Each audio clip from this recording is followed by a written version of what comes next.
Hello there, and welcome back to the Agostino Zinga Show with your host, Agostino Zinga, and this is episode number 918. This is episode number 918 of the Agostino Zinga Show, coming at you live and direct from an undisclosed location, somewhere in the depths of East London. How you doing? How you feeling? How you doing? How you feeling? Great, amazing, good to hear. Great, amazing, good to hear. How have I been? Not too bad, cannot complain. Not too bad, cannot complain. As most of you are aware, I'm recording this on Wednesday, the 2nd of July, 11:52 p.m. For those of you that are aware that have been keeping in tune with the news, you may have heard that Diddy has been found not guilty on essentially the most important charges. So I think he got found not guilty of three of the five, sorry. The other two are relating to prostitution. But in terms of the RICO, the massive RICO, the RICO that you always hear on the internet, you always hear people say, oh, the RICO, when the feds come after you, they've got a 98% conviction rate or maybe higher. Especially, I've heard or read online from other people that allegedly the New York courts are even more stricter. When those feds come at you, it's really, really, really locked, sealed, and loaded when it comes to getting a conviction. But in this very, very rare case, Diddy got off scot-free on the charges that matter. He's probably still going to do some jail time. He's probably going to do some prison time in the end of it, you're assuming. Or maybe not actually, because he's been in there for kind of under a year now, right? It's probably been about 10, 11 months since everything transpired. Maybe he can get time served, you never know. But it's looking like any kind of life sentence, any double-digit sentence is off the table, out of the picture. And I'll be covering a lot of that later on in the pod. But that's the initial kind of feelings or initial kind of thoughts out there on the interwebs, for those of you that haven't been glued to it. I kind of lost interest, I think, in the middle of the court case. Not because it wasn't interesting, but just because it was too heartbreaking. You know, some of the accounts, some of the detailing, some of the stories, especially around it. Not even all the confessions, not even all testimony, sorry, in court. I think some of the conversations around Diddy from other people who were associated with him, you know, about what went on behind the scenes was a little bit disturbing and unsettling, especially when you think about the amount of people who were involved who never really got exposed. I never really saw that happening. So this is twice now. The Jeffrey Epstein, Ghislaine Maxwell black book of people that never got released, or it's never probably going to get released now, especially after what Elon said about allegedly Donald Trump being on the list. That's why he hasn't released it, but that's probably never going to get released. And off the back of that, this Diddy black book of people who attended the free cops never got released either. So there's something going on. There's something remiss. There's something remiss with these people and these kind of clandestine I don't know, escapades. It's kind of heartbreaking. And I'd imagine it would be even more heartbreaking if I probably had, like, because I don't really have female relatives, really, apart from my mum.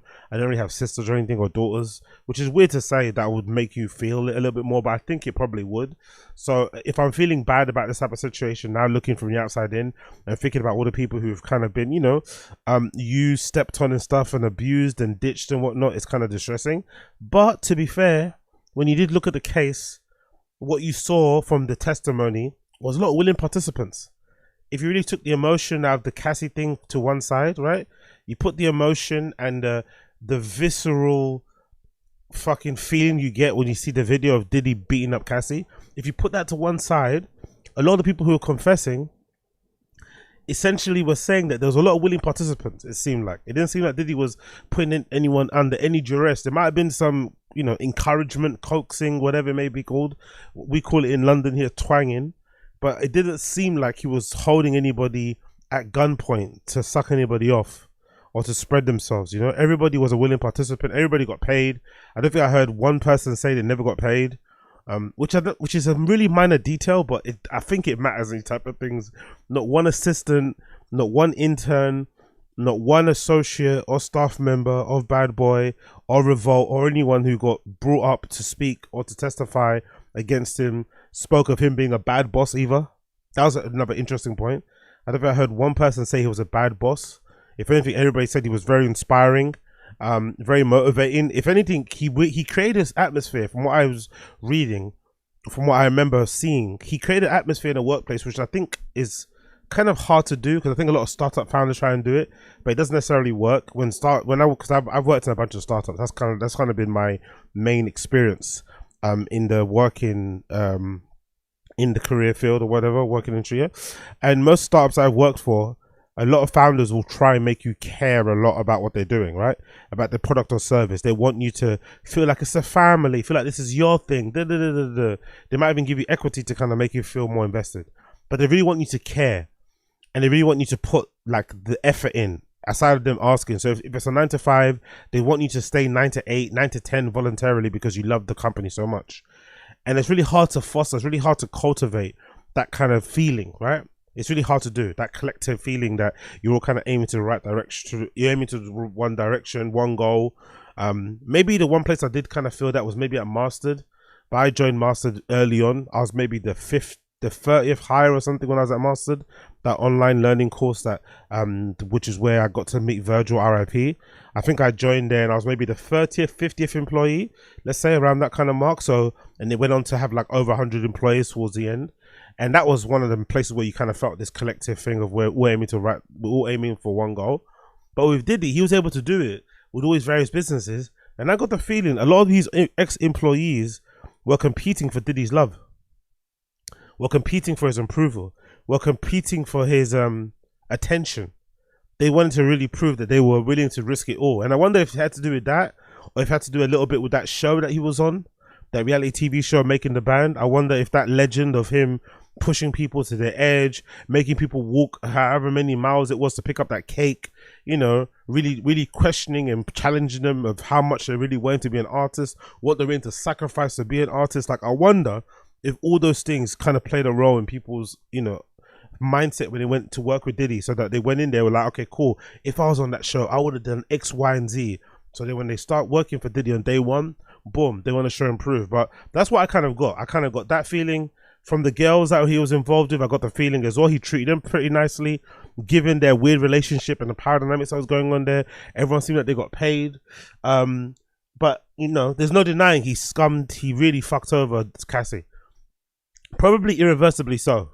That sort of like abuse, that sort of experience, you don't really, I don't think, ever get over. You'll learn to kind of maybe deal with it, but I don't think you can ever move past it. I think that's something that's going to live with her forever and ever. And I think of all the people who testified against Diddy, I think she's the most deserving of justice and that money that she got. She didn't probably get the justice that she probably wanted. There has to be, you know, maybe some, I would argue, I don't really know why she testified, to be fair.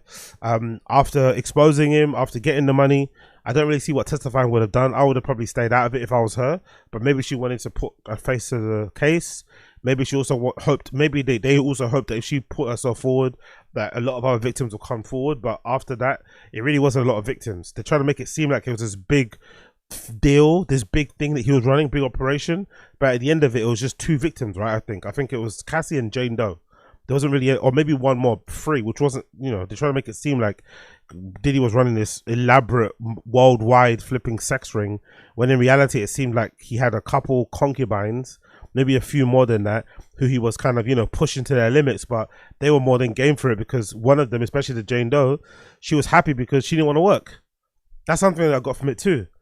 I got from it that, God almighty, man, a lot of women out there, especially in America, a lot of women with that fast life, they don't want to work, man. And it kind of reminded me a little bit. Do you remember that quote? I think Ye is the one that shared it, about Amber Rose. When Ye and Amber Rose were together, I think he must have mentioned in the interview or something like, "Oh, Amber's never going back to Philly." I remember Amber telling me something like, the thing that she's seen, she'd never want her worst enemy to see or go through. And she's going to do everything in her power to make sure she never goes back to Philly. I think this might have been at the time she was dealing with Ye, and maybe she broke up with Ye, and maybe she thought, oh shit, now I broke up with Ye, everything's gone because everybody knows me as this Ye's woman, right? And I'm just kind of making my own name, but I've not really established myself yet. So I remember Ye saying something similar to that, like, you know, she's determined to never go back to Philly. And to be fair to her, she's never gone back to Philly, you know, metaphorically speaking. She's always kind of like elevated, gone up and up, you know, had a couple baby daddies and shit, prominent ones, established herself in her own regard, pushed certain things. Now she's in the kind of Republican arc that she's in. But I think there is something about the American experience. Maybe it's a lack of healthcare or something that really makes certain people so determined to never go back where they came from. Or just some people to be like, hey, I've had a taste of the good life. I've had a taste of the American dream. I've had a taste of living the high life. I don't ever want to go back. And that Jane Doe is a good example of it. Like, she was determined to like live this lifestyle of $10,000, $5,000 per month apartments and shit, condos, nice cars, lavish things, fine dining. And if it meant getting smarted out by Diddy, if it meant being degraded, if it meant being, you know, placed in the middle of an orgy, so be it, you know? And that was a very eye-opening thing of seeing, oh, wow, there's a lot of women out here who definitely have a intrinsic or maybe intrinsic price. I'm not sure. I wonder if a lot of these hot girls out there know this, though, subconsciously. Or they even get offers. I wonder if a lot of IG baddies and hot girls know subconsciously that they all have a number. I wonder if that's even a thing for guys that exist in that world. That Miami, LA, New York, what you call it? I don't know what. Turks and Caicos, that kind of world of people. The people that go to Mr. Nice Guy, right? Those type of restaurants that don't have cameras and shit. Like, or the other restaurant that Rihanna loves to go to, that she eats all her pasta in LA. I wonder if that kind of scene of person, girls, I wonder if they all have a price. I wonder if they all know that they have a price. I wonder if they're aware of it. That there are men out there looking at their profile thinking, okay, once I get up, once I make it, once I figure it out, I'm going to DM this person an offer and I'm going to smash. I wonder if they actually know that. Because that's kind of got with the feeling that I got from the Diddy thing. He didn't really, I don't feel like he valued his intercourse with these women at all. I don't think it's a bad thing personally. Everyone just kind of gets their rocks off a certain way. But I think he definitely made sure to compensate them and made it very clear what he wanted from that compensation.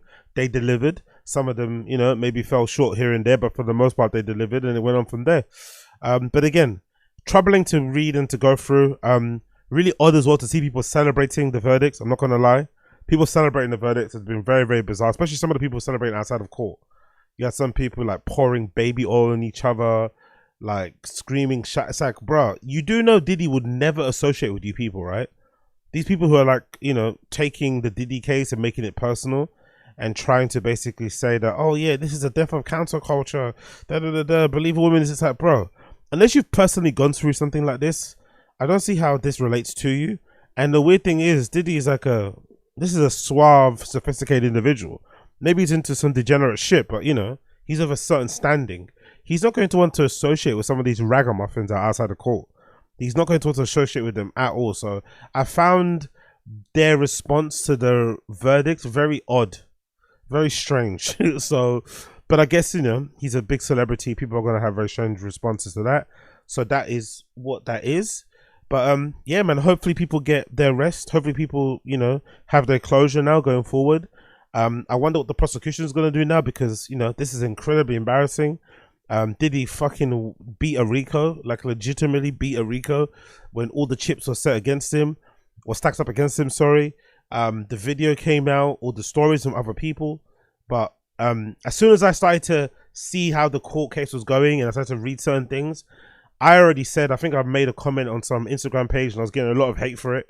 My notifications were going up, were on fire. Where I basically said, I think he's going to walk. I think there's a lot of troubling things in this court case regarding Cassie and her treatment, but I think overall with what they charged him with, like, they overcooked it. They overcooked it, man. They put too much on the plate, too much on the plate. And I think he's gonna get off. In the same way, I kind of thought that, but the only reservation I had was the Tory Lanez thing. When the Tory Lanez Megan Thee Stallion shooting happened, or Megan Thee Stallion shooting from Tory Lanez happened, I said the same thing. I was like, was he maybe responsible for lighting a match that caused the argument between Kelsey and Megan that then spilled out onto the street that then led to the fucking shooting? Yes, Tory definitely was. Did he pull out his gun from his waistband, aim it at Megan Thee Stallion's feet, shoot her and say, dance bitch? I don't think so. But I thought at the time, oh, they put too much sauce on it and they're kind of accusing, you know, basically Tory Lanez of attempted murder. I didn't think that was going to run. Obviously, the jury thought different. So that's the only way I was a little bit skeptical, a little bit, you know, I wasn't really sure if I was correct. But as the court case transpired, more evidence was out there. It kind of felt like, they're charging with human trafficking. Like maybe we have to change the term, the lingo.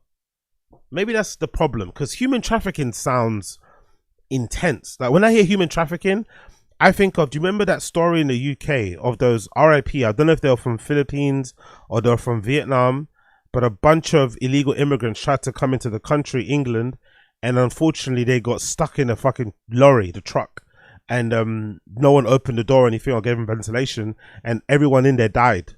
Like I think like 50 plus people.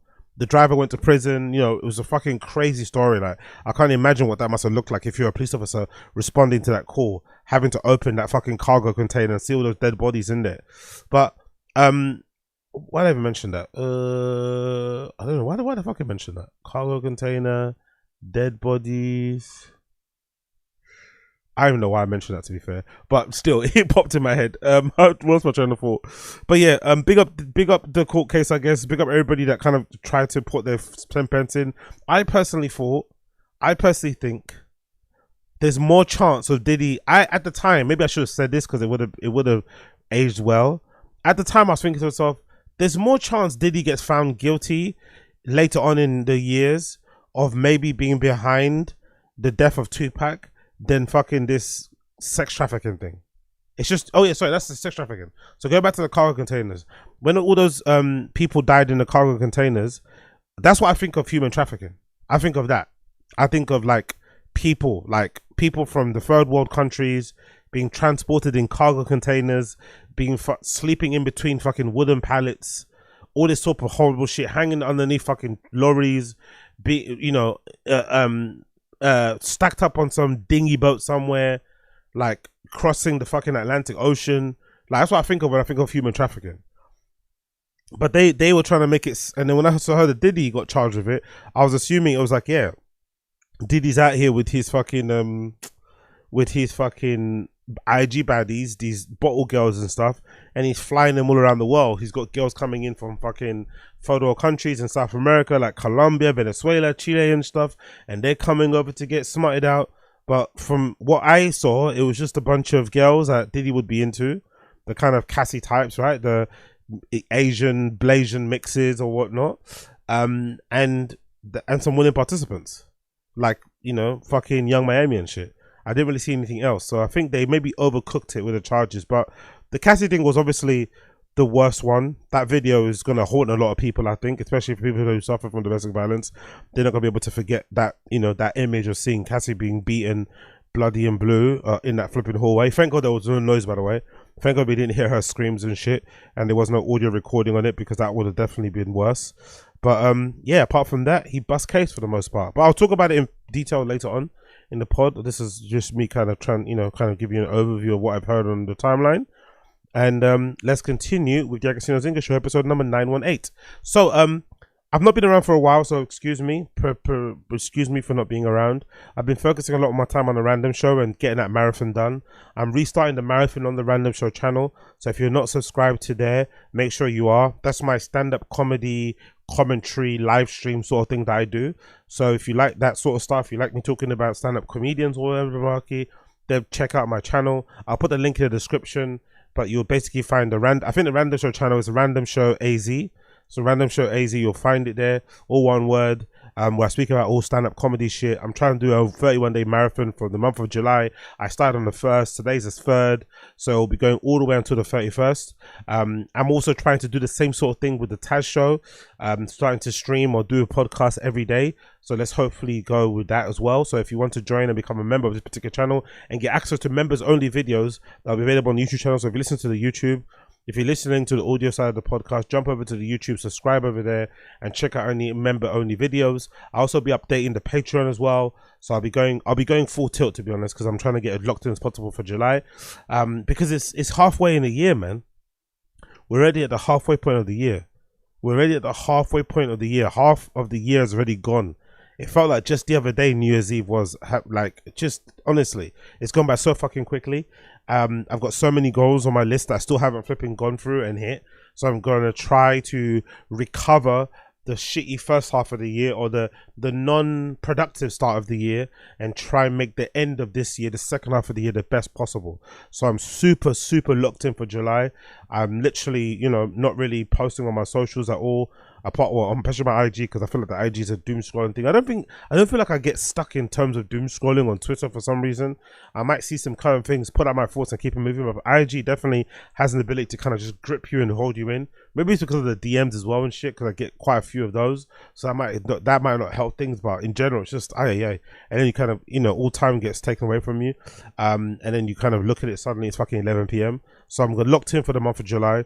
I'm doing as much as I can content wise to get all these channels kind of popping and ready to go, and, you know, in a good place, so that when the end of the year comes, I can look back and say, oh my god, I put in a lot of work. You know, some gray hairs were fucking, you know, very visible. I stressed myself out. I lost a bunch of weight fitting into all my clothes, but at least I've got my 2 channels popping and ready to go, especially now that this channel's remonetized and the other one's going pretty well.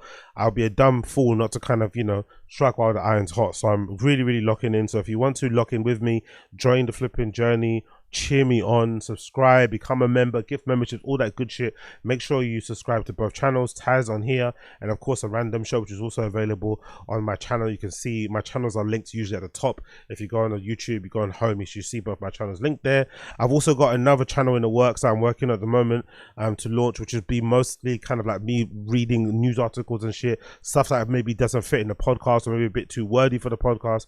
I'll have a standalone channel where I react to certain news articles, New York Times stuff, the Times stuff, Atlantic stuff that I might see on airmail, book reviews and shit will all go in that channel. It'll be like a standalone one, and I'm also going to be aiming to put some vlogs on there too, so please keep a lookout for that one. I've also started a separate clips channel for the Tazz show. I'm probably going to wait until I get to probably like 30k subscribers before I launch that. I'm on 23 at the moment, so when I get to 30k subscribers on here, I'll probably launch a standalone Tazz channel in terms of clips. There'll be a separate random show clips channel too. The kick stream will be popping up and running on Fridays to kind of listen to new music and all that sort of malarkey going forward. Especially I do little festival, you know, overviews, reviews of people, whatever they're posting, because a bunch of festivals are kicking off actually in the next couple of weeks, which I'm really gutted about. Wish I could go. Whole festival, I think it's happening next week or the week after. Stone Techno Festival is next week. Whole Festival is a week after. At the end of the month is Junction 2, which I'm hoping to go to.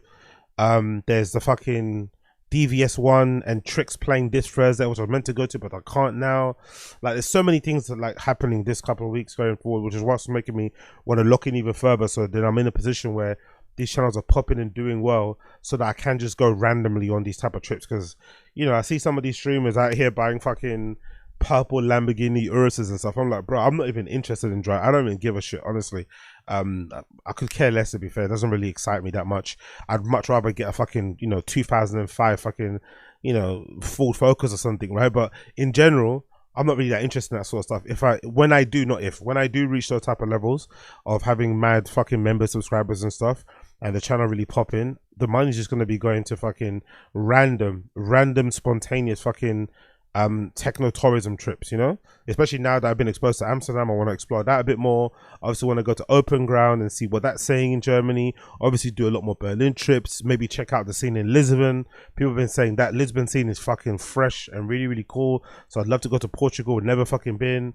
And obviously places like Ukraine eventually as well, when that kind of gets a little bit easier to get to. At the moment, I think a bunch of people are going to Kiev and stuff and partying and basically getting there from a train.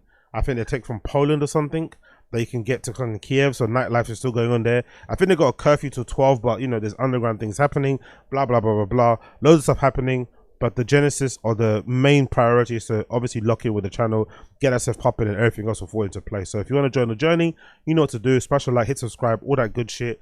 Become a member on both channels, Tazz Random Show, and keep an eye out, and I'll update you as I go on. I wanted to talk to you about some shows I've been watching lately as well. There hasn't been a lot of great new ones, but there's been a couple that have kind of piqued my interest. One that's really good, one that's kind of shit. One that, not really good, one that's good, okay, is the show on Apple TV called Smoke. Not sure if you guys have seen it, but it's called Smoke. Essentially, it kind of depicts these two, what do you call them? Arsonist? What are they? Arsonist detectives? they detective of arson, well, something along those kind of lines. Let me read a synopsis to give you a kind of overview of what it says officially. When an arson investigator begrudgingly teams up with a police detective, their race to stop two arsonists ignites a twisted game of secrets and suspicions. So that's essentially what it is, right? And it stars the sister of Jussie Smollett. Her name is Journey Smollett. She is a dime piece, by the way. She is a dime piece. Journey Smollett, whew, that's a lady. That's a very, very, very good looking lady. She's incredibly fit as well. I think in the series, I'm not too sure if she went on a specific fitness regime for this particular show, but she's jacked. Like, she's really fucking in good fucking nick.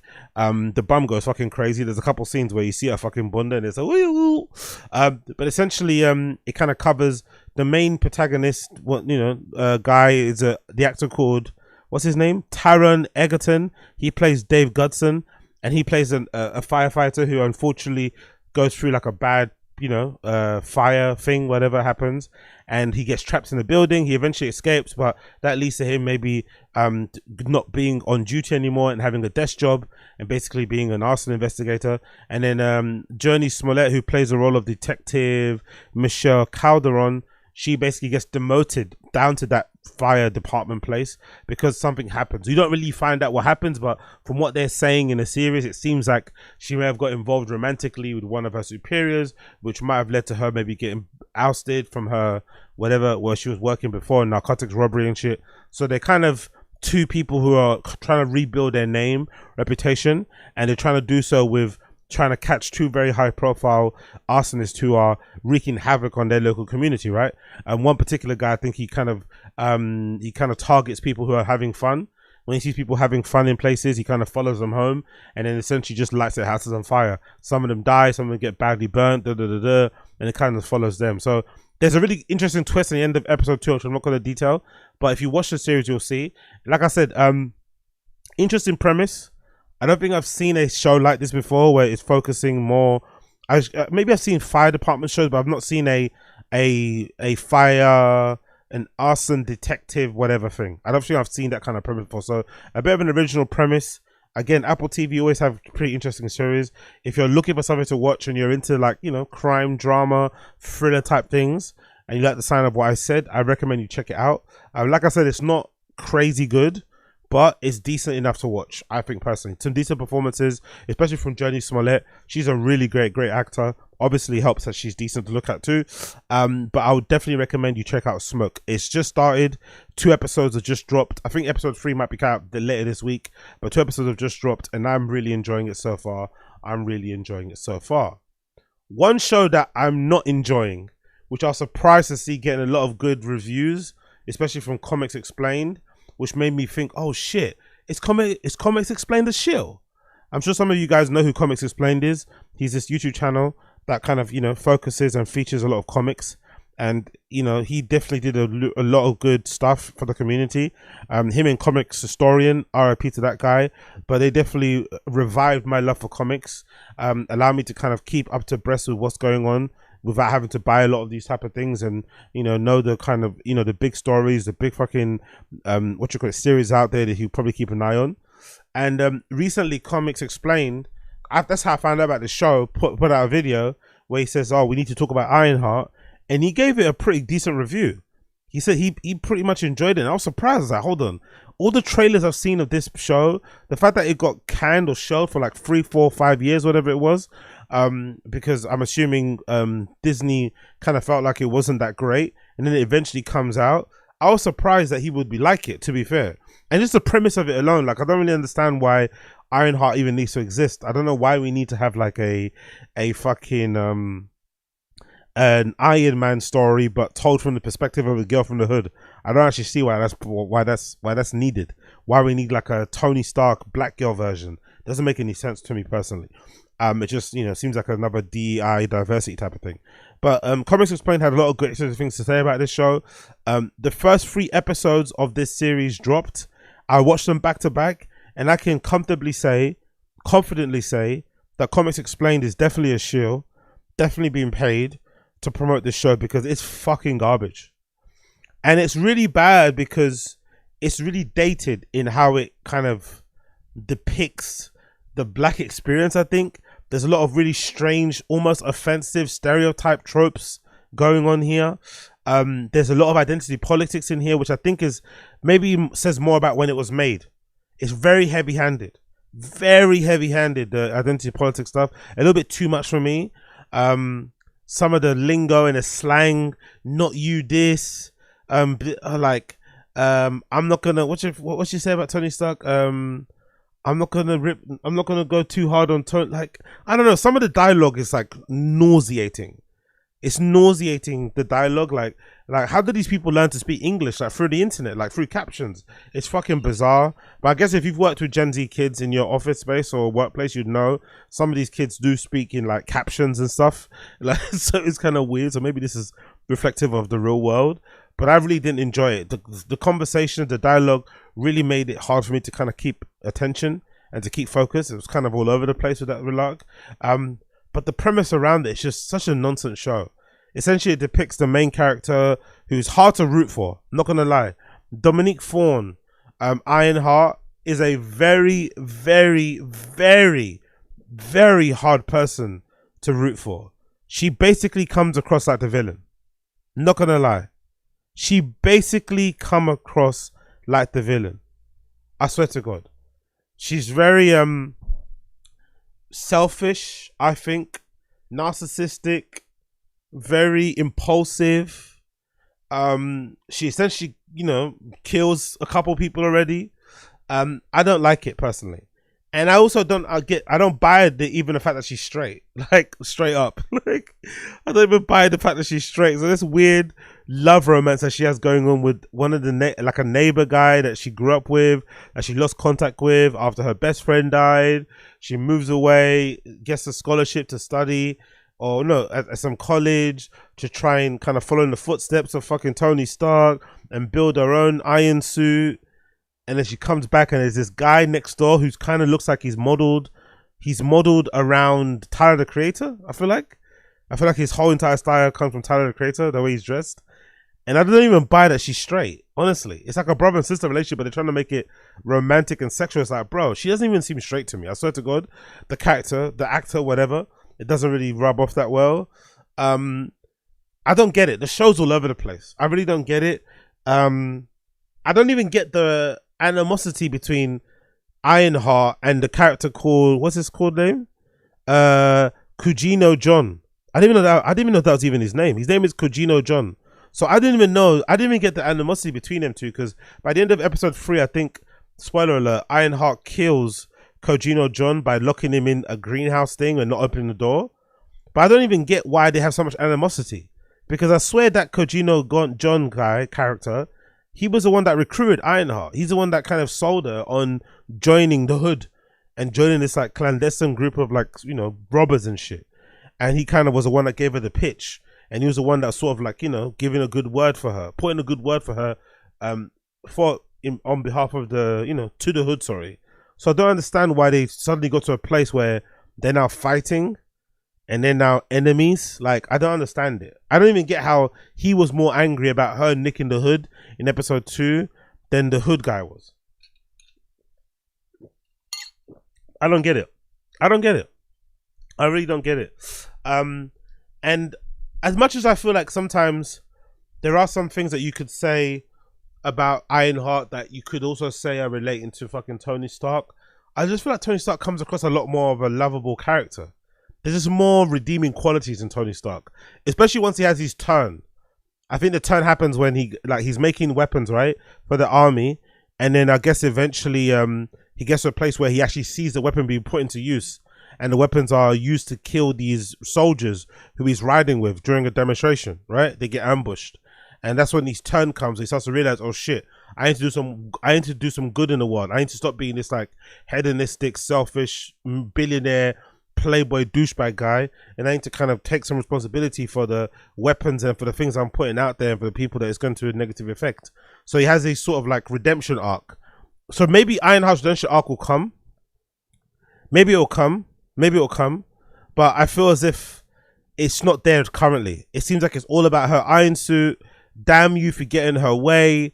She's gonna move hell and high water to make sure her suit gets what it needs to go to. She's okay with, you know, being essentially a hired gun to rob people for nefarious reasons too. I guess it's justified because, you know, their group justifies them.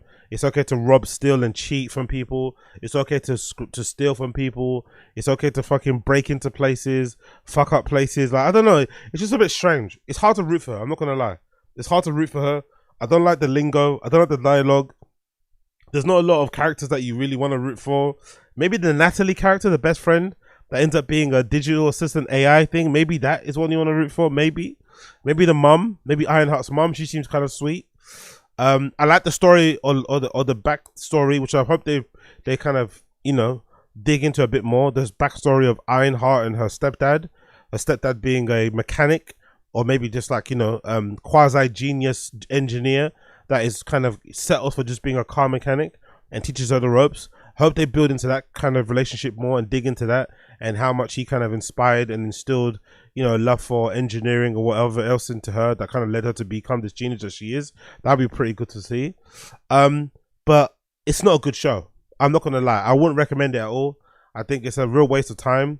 I think it kind of, again, represents how terrible Marvel has been recently, especially under Disney.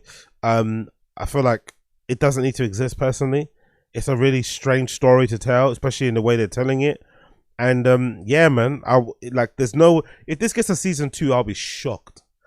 If this gets a season 2, I'd be absolutely astounded if it gets a season 2, because it's absolutely garbage. But Ironheart's available now. 3 episodes already dropped. I think the 4th episode's already out now, maybe. But 3 episodes dropped altogether. To give you a taste of what the show's about. Watch them back to back. See what you think. But personally, I think it's one of the worst shows I've ever watched. Really, really, really, really, really, really bad. Next, we're going to mention this. I did see this recently, actually, on my timeline, regarding ANOTR. I think that's how you call them, right? Are they called ANOTR? Or is it something else? It's the group pronounced, it's spelled ANOTR.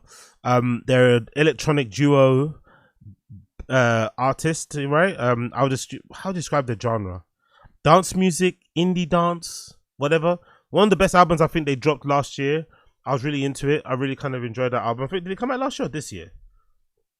Am I bugging? Did it come out last year or this year? That album that I recommended, actually, on this particular pod. The album they dropped, it's beginning of this year. Sorry, 31st of January, called On a Trip. Ooh, so fucking good. I guess they're doing a show maybe in London soon. I guess maybe that's why they're here. I'm not really too sure. But I saw this on my timeline of them doing a pop-up event somewhere in Shoreditch. And it really made me smile to see so many of these kind of spontaneous pop-up events happening all over London and shit, especially musical ones. So it's really, really cool to see. So let me quickly get this up for you so you can see them performing in London, actually, recently in Shoreditch, and people made some videos about the performance. So let's quickly check this and see what I'll go on. Big up ANOTR.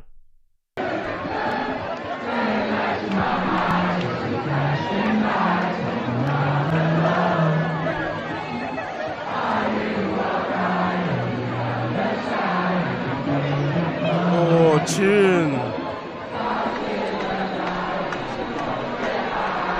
I don't think there's been a lot of flipping I don't think there's been a lot of smash. Am I the only person that doesn't think there's been a summer hit so far? I thought maybe Drake Nokia might have been the one. I'm not gonna say They Not Like Us. I don't really think that's maybe aged as great as it would, and I'm not really gonna play it on the dance. But has there been a summer smash? Even dance music wise, I don't think there has been. Maybe this is the closest one. Relax My Eyes. Such a good tune. Oh, and by the way, big up London crowds. Big up London crowds singing along. Big up London crowds singing along to electronic music. This is probably maybe the only other people I think that do this sort of stuff are Italians and Spanish people who sing along to electronic music, sing along to melodies. Like, it's fucking phenomenal. A lot of people, especially Berliners, they hate it. Especially if ever you find yourself in Berghain and you're on the panorama floor and a DJ is playing a great house classic and it's got an amazing fucking vocal chorus in it, and you hear a bunch of you hear a bunch of Brits, a bunch of Spaniards, a bunch of Italians, maybe some French even singing along, and then you see a lot of like native Berliners and shit giving you dirty looks because for some reason they don't sing. They don't even whistle there. They don't scream or shout and holler. They just wave their hands, maybe whistle for a couple of times, but we love a good sing song. I love singing along to the fucking melodies. Love it, love it, love it.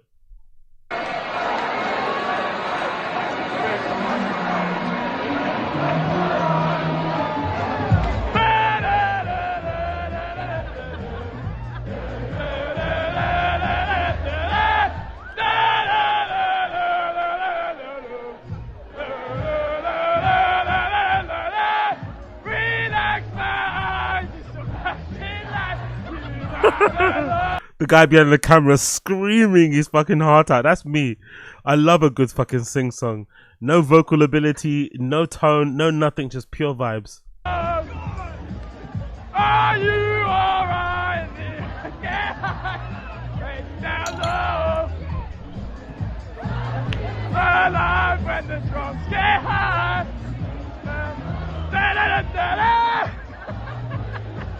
Honestly, so cool. I forgot where that place is. No, I know where it is. It's kind of behind. It's on Commercial Street. If I'm not mistaken, this place is like behind where the old sneakers and stuff store used to be. It's like parallel. There's like a little pavilion place where there's a hut where you can sit down and shit. I'm sure that's where that is. I'm sure the neighbors would complain they got the police involved straight away, by the way, motherfuckers. But this looks so fucking fun, man. This looks so fucking fun. What? That's the same one we saw there anymore. There's a couple more clips here before you continue. Let's see this one here. Another pop-up in London. Let's play this video.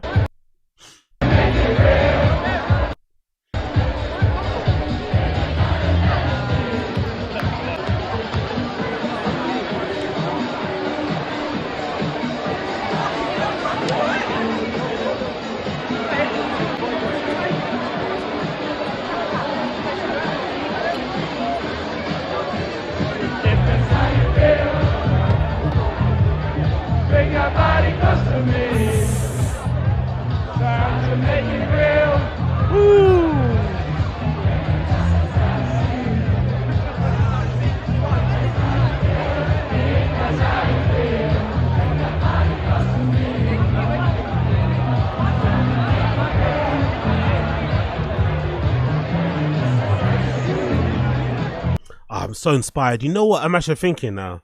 You know what I'm actually thinking? When I get my money up, actually maybe the end of this month, I'm actually thinking two things. Because I need to get a new computer. I need to update this fucking setup, right? I need to get a Mac Mini, I need to get a new MacBook Air and update this whole thing. But I'm thinking, if I make an excess and I've got some money left over, you know what I might do?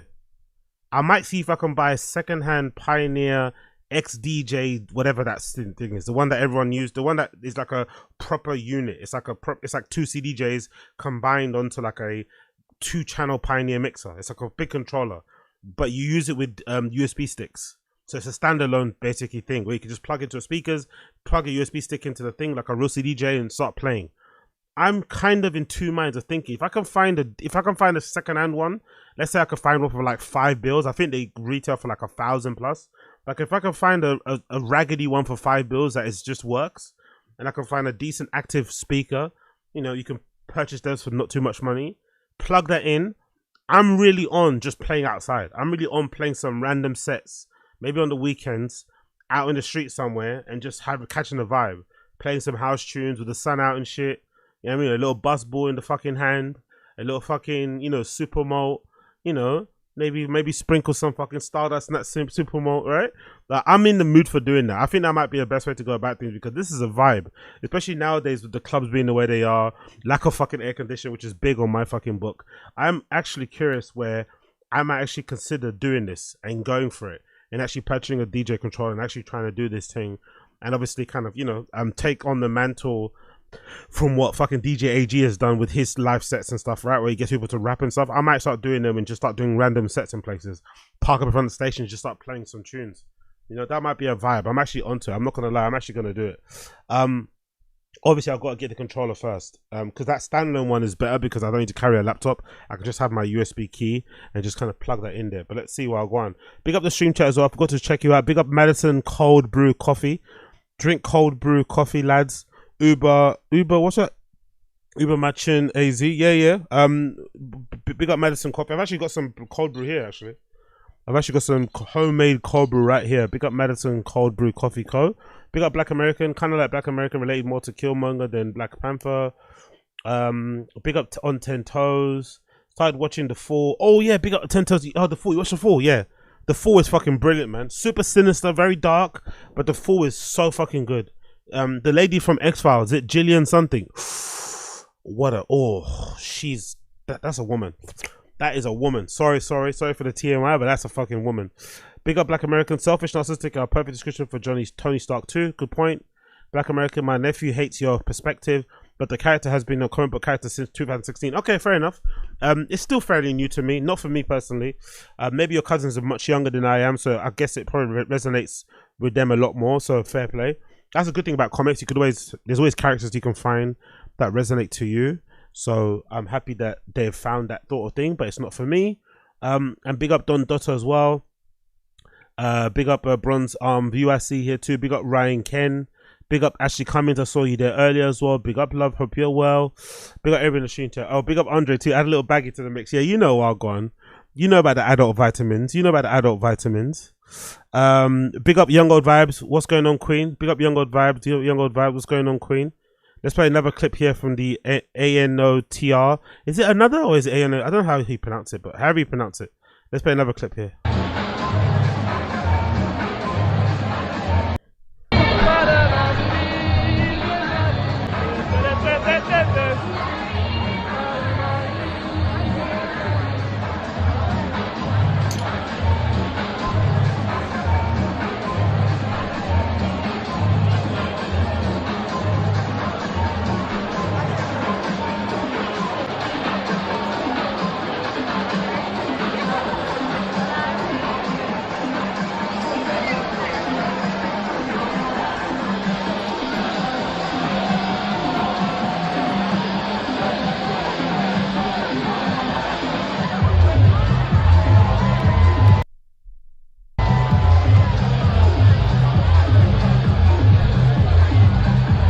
The amount of balloons in the crowd. You know what, as well, to be honest, about this thing that's kind of heartbreaking.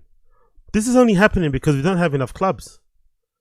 There's not enough decent outdoor space. This is one thing you have to give Berlin credit for, and I'm sure it's good in other places too. I'm sure the Madrid, our open air scene is sick. Barcelona must be sick too. Parts of Paris must be sick. But you have to give places like that credit. Amsterdam is very, very good for the places that we went to. You can see the open air culture that's fucking amazing. But our open air culture is so dead that people have to do these spontaneous, quasi illegal pop-up events in the middle of Shoreditch to catch a vibe, because you can't really play anywhere else. Like, you have to book them way in advance. Some of the places aren't open at certain times, mad expensive. Like, it's just shit. So even a duo like ANOTR, who are like big, I think, right? Fairly well known, hence the fucking crowd, hence how much attention they get with their mixes online, whatever else it may be. They have to still do one of these type of things, This kind of speaks to the lack of clubs, the lack of infrastructure, the lack of places to go outside of all the big clubs to kind of catch these type of vibes. Because think about it, where else could you catch this type of vibe in London? Maybe the Cause at most. Maybe the Colour Factory on certain days. Maybe Venue MOT has that nice bit at the back.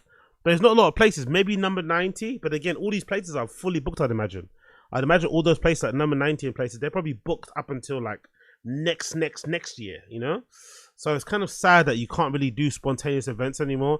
And now people are having to do these street events, which are probably going to be made illegal soon. I've got a feeling that, the UK we have a real propensity. We have a real fucking fondness for not having fun. We're the capital, we're the home, we're the star destination of anti-fun. So I have a feeling, as good as DJ AG's doing for the community, for the scene at large, most likely they're probably going to put a kibosh on it soon. Whether the Borough King crosses in someone, Tower Hamlets I think it is, I don't know. But I've got a feeling they're going to put some sort of stipulation, some sort of law into effect that's going to limit the amount of gatherings that happen like that in public. But I want to try it, especially this summer with the heat. I want to try it. I want to get my fucking all-in-one controller. I think I need an XDJ-Z or something. I think that's the thing that I need, if I'm not mistaken. Let me see if I can check this out. I think I need one of those. What is it? Is it a Pi? Let me see. I think it's a Pioneer. I think that's what I'm talking about, right? Pioneer, is it XDJ? Yeah, I think that's what, XDJ-RX3. I think that's the one I need. I think this is an old one too, because I think they've got newer models now. But this all-in-one unit, ooh, it's a lot in it. $2,000. God damn. And it's out of stock at the moment. Shit, fucking hell. It's currently out of stock in fucking West End DJ. That's like one of our main fucking DJ stores here in London, or in the UK in general, with self DJ gear. But there's this one with the 4 channels, but I think I only need the one with the 2 channels.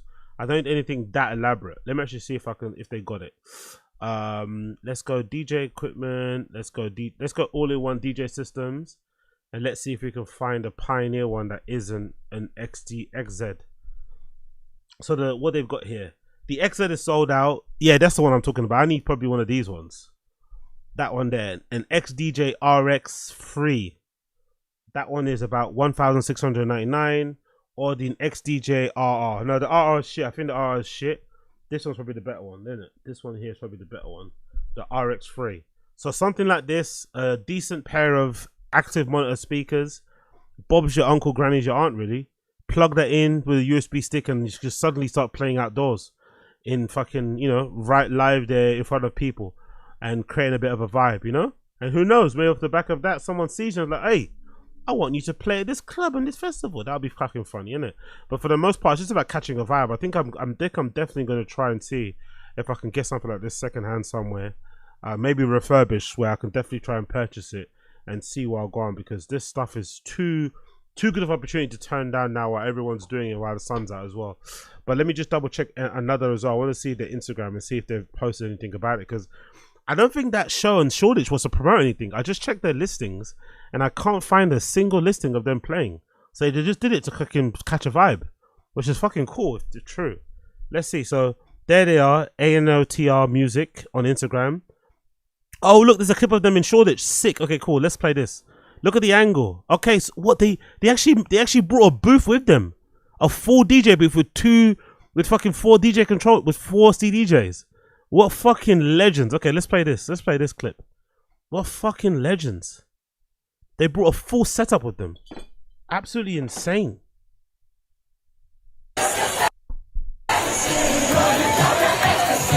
Actually, you know what? I want to see this video, so I'm going to download this properly.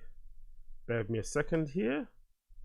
Let's download this properly because I actually want to watch it. So let's see if this fucking works. Let's download this properly here. Big up everybody tuning in and watching. If you like what you see, see what you like, smash the like button, hit subscribe, become a member, all that good shit. Big up young old vibes.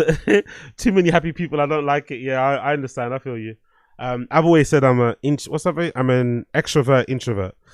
I love going out and seeing people. I love fucking getting smashed up with randoms, but I also love to have my own space and don't like to be around too many people for too long. So I could definitely understand that regard. Big up Black American. I could see you some adult gummies right now, you know. Big up Daniel Clements. Big up, who's that? Toby Moss. I got a Tractor MK4 450 off eBay. Ooh, these. Okay, cool. eBay. I forgot to keep checking eBay. Good call, Toby. Actually, as well, if I'm not mistaken, don't Vinted do electronic stuff now? I'm pretty sure I saw an email, or maybe I saw it somewhere, that Vinted now do a lot of electronic stuff too. So I'm going to check that out as well. Big up Toby Moss. I forgot about eBay. eBay's a really good shout, actually. I need to check out eBay. Let's play this clip. I'm actually curious to see what this clip sounds like. Let's play this quickly. Let's see what this sounded like. I'm curious to see what the vibe was like. Oh, I wish I was there, man. But then again, I can create my own moments once I get my own controller. I can create my own moments once I get my own controller. Let's fucking go. So this is another playing in Shoreditch, right? Cool. Let's play this.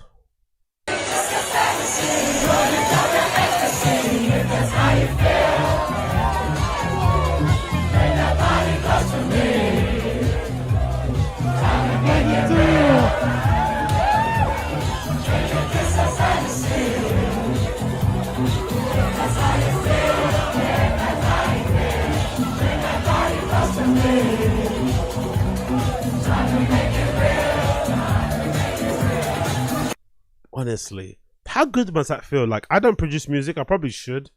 Maybe that's an easy way to fucking get Vic and DJ stardom. I probably should be producing music. But imagine how good that must feel. To be at home, right? Slaving away, making a tune, listening to it mainly through your monitors, listening to it mainly through your fucking headphones, maybe your iPhone headphones, right? Shitty head, whatever you're doing at home, like slaving away at this song, perfecting it, and then playing it out and hearing a bunch of people singing along to it word for word, going crazy. How good must that feel? That must feel so fucking brilliant, innit? I fucking love it, honestly. Big up what the comments saying here. If you could do another one, bring proper speakers, cheers. Brother, honestly, people are so ungrateful. It was a spontaneous thing, bro. In the middle of Shoreditch, which is probably one of the baitest places to do something like this. You're probably going to get shut down by the police super quickly, right? And here they are complaining about the speakers. Like, shut up, man. Hopefully people are telling him to shut the fuck up in the replies. Like, enjoy what you had there. Have catch up. It's not meant to be a proper, big, elaborate thing. Yeah, exactly. Thank you. Big up another responding. Damn, sorry we forgot to spend 100k on a sound system for your free entry. Next time we'll bring more speakers if you bring more. Exactly, thank God. Honestly, what a fucking ungrateful, entitled fucking cunt. If you do another one, bring proper speakers. Bruh, if we do another one, you shouldn't come. You stay at home. Oh, big up. Another person says, wasn't like this for people there. Terrible sound. Okay, well, shut up, man. Again, free event, man. Stand next to the front. It's active monitor speakers. What do you expect, bro? Terrible sound, you know. What did you expect? What did you expect? Look at it. It's just a fucking park with what? 2 speakers, I think, maybe on either side. Like, come on, man. People are so fucking picky. Sound system was bad. Love you guys. Bring extra speak. Oh my God. The entitlement. Extras, bruv. Why don't you bring some speakers and help the fucking situation if you live around the corner? Why don't you bring your KRKs? Link them up to the other speakers. Help out to spread the sound all over the place. Fucking hell. People are horrible, innit? God damn it. You do a nice little free thing for people. And they probably do big venues, right? They probably play like Cocos and shit for £50 an entry. And people are still not happy with this sort of stuff. Like, shut up, man. Let's check their fucking speakers. Sorry, their stories, not their speakers. Let's see what's going on with stories. Okay, we saw that already. Whatever, any other post? London pop-up. Another pop-up. Where should we go next? They're probably going to somewhere in Europe, I'm assuming. London, drop your memories here. What's this? Is this a what is that? Oh, it's a Dropbox. Okay, cool. A Dropbox with all the clips from people. But yeah, pretty cool, man. Let's just see, have they been tagged? I want to see other people got some other clips I can maybe play for you guys. Yeah, there's a couple more clips here. Let's see if we can play some of these clips, then we're going to move on. There's a picture of the DJ booth in the park by itself. That's pretty sick.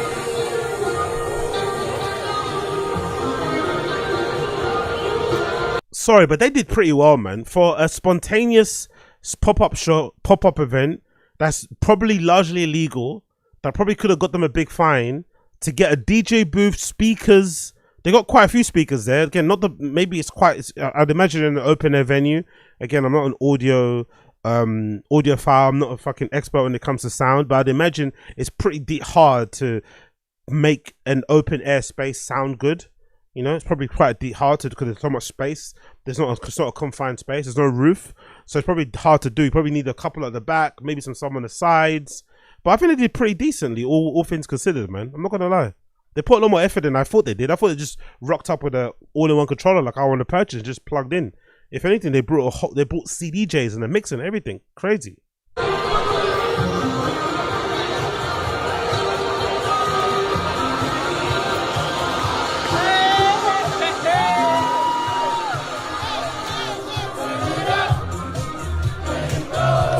Fucking tune.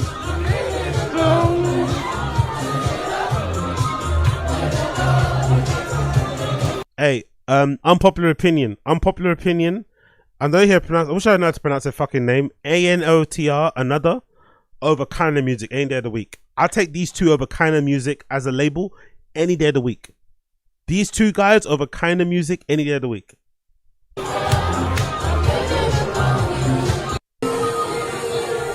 Big up on 10 tones. What if the sound really was shit? Would have been a waste of time.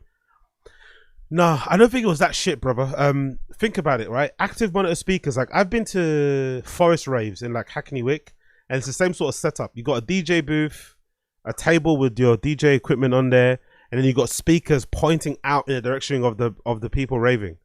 So if that front area, essentially like a half circle, half moon shape, that if you're in that space, you're probably got decent sound. Even if you're off to the side, you can probably gather and hear most of it. But is it going to be great fold sounding, Berghain sounding, open ground sounding? Of course not. It's an open air event. It's quite hard to kind of fix those things up. I think for what they did, a spontaneous one-off event, I think it was more than adequate. If you got there early enough, you saw the Instagram stories, you popped in there when you need to pop in there, you had a little cider in hand, you might have a little cheeky bag in the pocket, hanging out with your friends, hugging, kissing, ciders, drinks, mixed seltzers, those fucking M&S fucking mixed fucking seltzer drinks that girls like to drink and stuff. You're having a fucking blast. I think the people that complain are the ones that weren't there or that didn't get there early enough. I think if you're in that front bit or you got behind them and shit, the sound was perfect. It's an outdoor venue. Like, everyone needs to relax. Like, I don't think it was that bad. I think people are over egging it with the shit sound. It's not a festival. You know what I mean? It's not a ticketed event. It's a fucking pop-up event, from what I understand, anyway.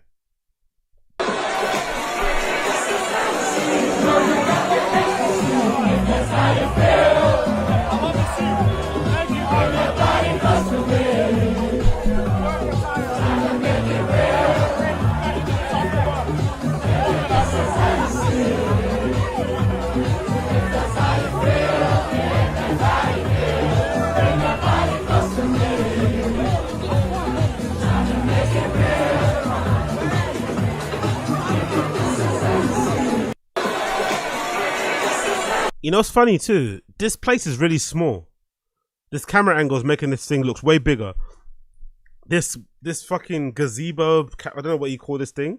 It's really small. It's not that big. It looks way bigger than what it actually makes it seem in this picture. I think the camera wide angle lens and shit is capturing a lot more, but it's not that big. So I think it would have been a great little vibe. I'm not gonna lie.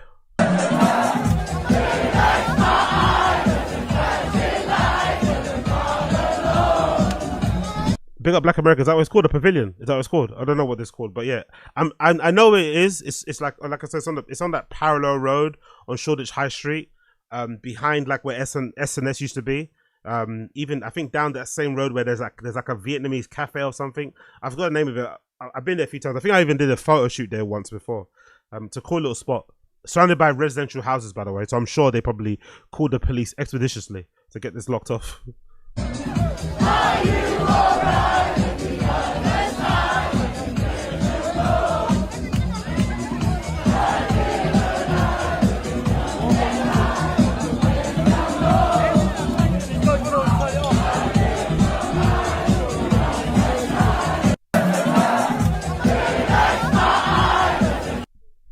So yeah, big up this person. Great little clips there.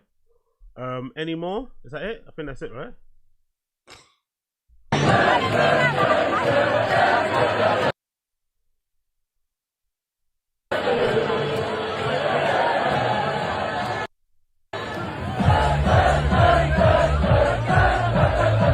Fucking balloons.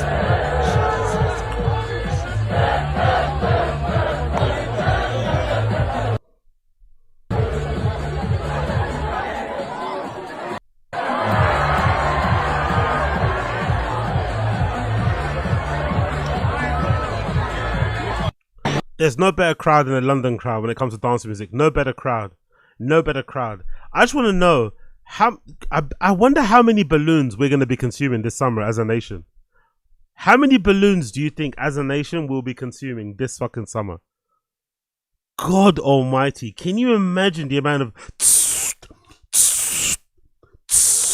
sounds you'll be hearing everywhere? When there's a bit of heat, there's a bit of open space, a bit of grass, a corner.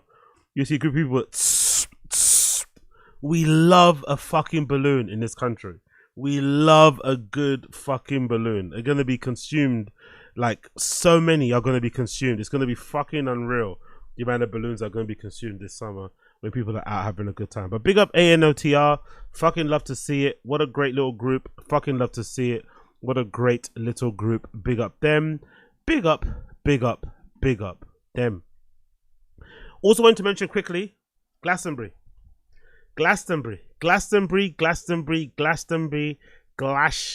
happened, right? Amazing personally for me. I watched a bunch of it, and I was reminded by how amazing we are as a nation when it comes to festivals. We are so fucking good when it comes to singing along. We are so fucking good when it comes to having a good time. It was really refreshing to see, especially maybe in comparison with maybe Coachella. I think a bunch of you have probably seen the clips from Coachella and stuff, and it's not really even to like denigrate or to like talk bad on Coachella. I just think in general, like, God, man, like the difference between that place being more of an influencer event and Glastonbury more for like festival goers is so obvious. It's so evident. The difference between Coachella and fucking Glastonbury in terms of crowds. It's so fucking evident to see the difference. I love the fucking ranges and age groups. You see different people from all walks of life going there to celebrate and have a great time. Some of the headlining gigs were fucking incredible. Ones to kind of spotlight and highlight, I wanted to quickly scroll through. I'm not going to play any of them, obviously, because BBC iPlayer and stuff, they'll block this video ASAP or this fucking podcast. But ones I'll point out to you that I thought were really fucking good, I really recommend you check out. The 1975 Matt Healy and Co. killed it. Really enjoyed Charlie XX set as well. She got a lot of stick from people, especially some of the boomers out there who maybe aren't too used to her version of live pop music and didn't really like the fact that she was singing auto-tune on stage, but I don't have a problem with that whatsoever. I really enjoyed Pulp. Hearing everybody singing along to Pulp was fucking incredible. Big up Pulp, right? Was that one song that I love, the fucking hit record, is it Modern People, right? They fucking smashed it. The Prodigy, I think they were the last set on the Sunday, actually headlining set. They killed it. Oh my god, they killed it. Everyone was going crazy for the Prodigy. You saw some guys, I saw one kid actually went viral for having like an outer body experience. He was sort of like glitching and shaking while the Prodigy were playing. I didn't watch the synthesizer, but I imagine they were pretty decent also. Skepta allegedly came in as a last minute replacement to replace Deftones. I think Deftones were meant to headline, but they unfortunately got ill. I think someone got ill, so they couldn't travel. Lastminute.com, which is, I think, usually illnesses in live music and touring is usually code for some of the band getting too fucked up the night before and being hungover, which is kind of crazy to think people do that with Glastonbury. But I think when it's festival season, it doesn't fucking matter, innit? I think festival season, most of these people are probably booked so fucking well.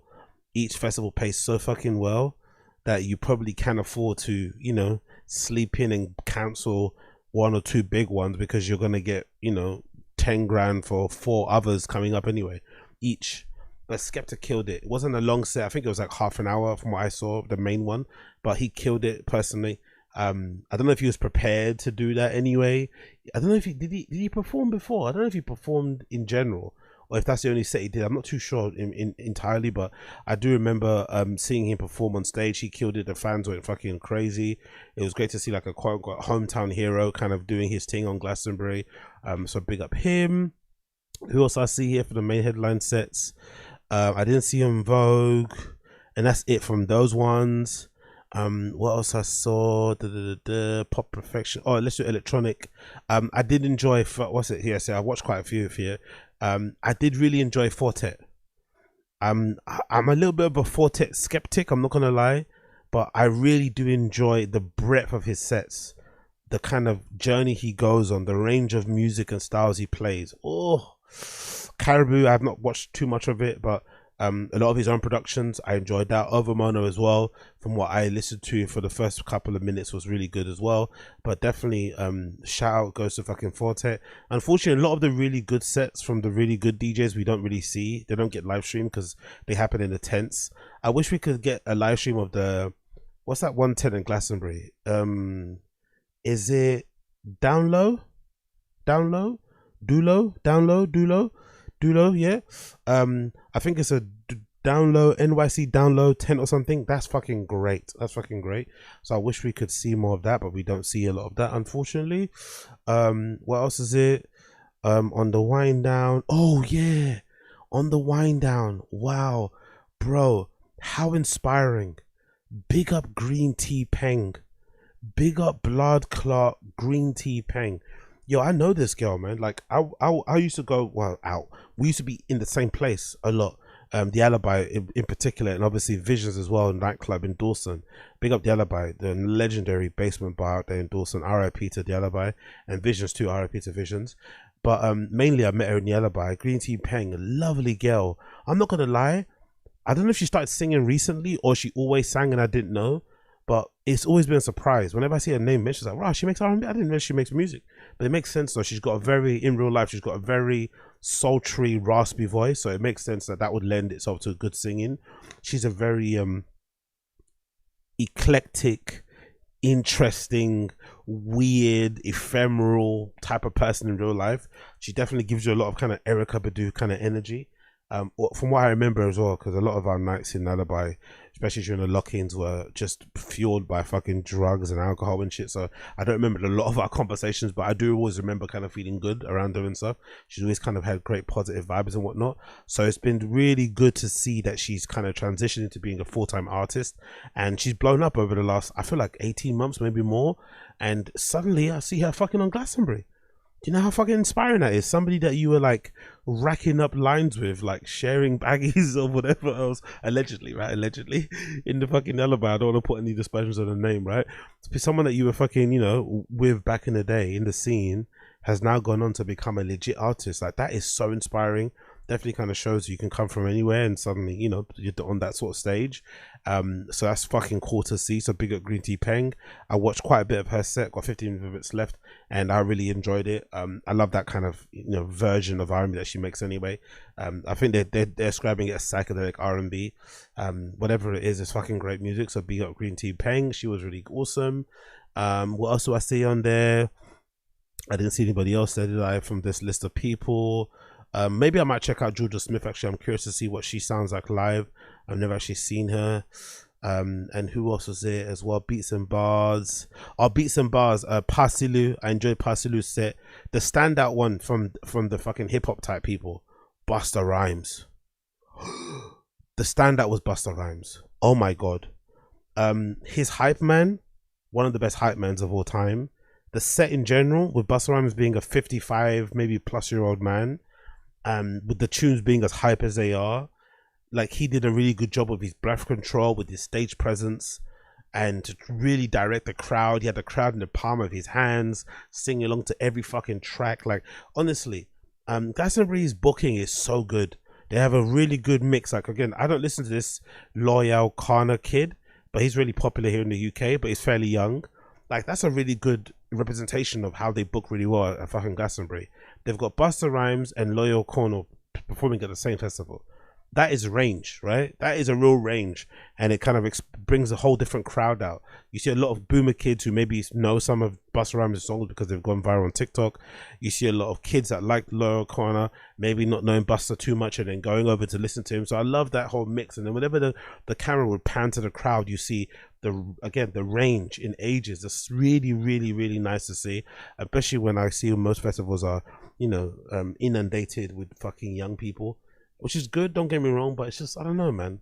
When it comes to festivals, I think one of the great things about festivals is that you meet a lot of people from outside of the clubbing scene. Because from my experience of going to festivals, not everyone that goes to festivals goes to clubs, you know, and vice versa. So it's great to see this happening, this sort of thing. So big up Busta Rhymes, he fucking killed it. That was fucking good as well. Who else did I see here? I didn't see Denzel Curry, didn't see Adriel Tracy. I like Amare. I think Amare is really good as well. Big up Amare. She fucking killed it. I liked her performance. And who else? Oh, and Parsilu. And big up Parsilu as well. Parsilu fucking killed it. Parsilu fucking killed it as well. Big up Blood Clot. Parsilu. But yeah, I recommend you check it out. It's available now on BBC iPlayer. You can see a lot more from people who've obviously performed. And I'm actually going to play a vlog quickly, actually, that kind of shows you some of it, actually, from some people as well here. Big up this vlog or this person as well, where it kind of gives you an idea on what the vibe was as well, from this person called Tiny Tay.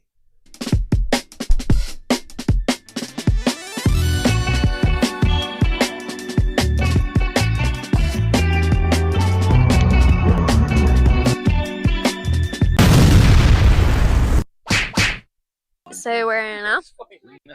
A little set. We got some mirrors, and I'm sleeping in the yacht. My dad and Dave. It's a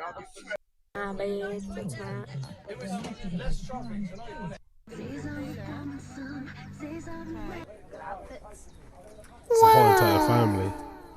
Hey, we're here now. Would you like to say anything, Mother? Right. Bosh. Bosh.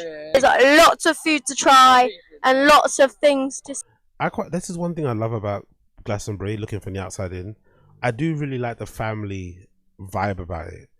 Like, I love how it's a family day out. It's a family weekend. It's not just about kids getting fucked up. Obviously, everyone's getting fucked up, I'd imagine, in their own way. But it's about everyone coming out together. You know, people probably have been there. I'd imagine there's probably people who have taken their babies, their literal children when they're babies, and they've kind of grown up to become young adults, and then they're coming with their own kids. You know, I think that's a really cool thing to see. So hopefully Glastonbury stays around for the long term, because I think that sort of festival is very rare, very hard to find in the UK, at least anyway. They do a really good job with this, of kind of having a vibe that kind of can, you know, invite a lot of young and a lot of older people. I love that. See, so I will get back to you.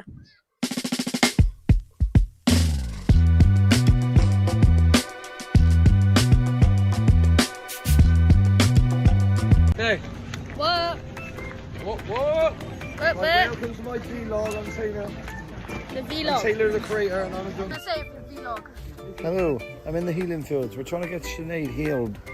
Vlog. Your 5 hours of Glastonbury been? It's been very tiring when you get to my age, but we keep going through. I've got a bad knee. Wow. So this is the view. Wow. We are at Park Stage. They do a lot of stuff, providing a lot of like fun entertainment just to kind of watch from afar, in it.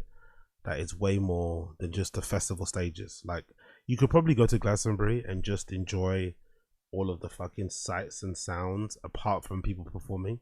I wonder if that's possible. I wonder if some people have done that. They've not seen a single musician play, but they've gone into, you know, they've gone to do some yoga, they've gone to the circus, they've gone on a ride, they've gone here, they've gone there. I wonder if that's actually a thing. Obviously, it won't be the greatest use of your time, but I wonder if that's a thing. And stuff.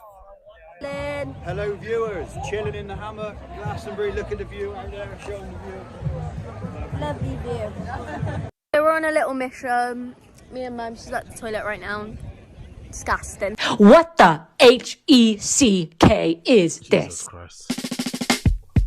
That's one thing I don't miss, actually. Festival toilets. That's one thing I don't miss.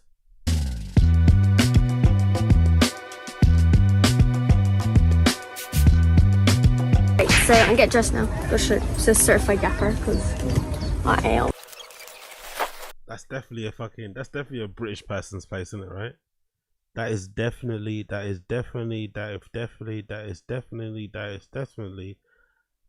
a British person. Look at the beers in the back.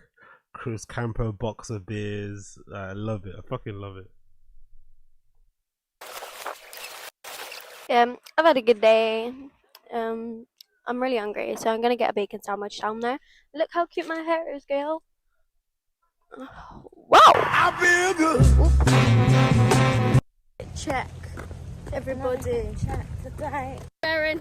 I've got a dress, pretty little thing, jacket, Shane, and my dead nan's bandana. What you got? Shane, and then my Glastonbury hat. So, who are you today? I am one of you. Where did you get your outfit from? Amazon. Oh, it's lovely. You having fun at Glastonbury? Oh, I'm having it right off in Glastonbury. We're in fucking San Remo on the Lagaritas, having it right off. Alright, thank you very much. So we got the ribbon tower and my mother. A banana smoothie. Delicious. So I gotta say the thing. Bosh! You having a good time?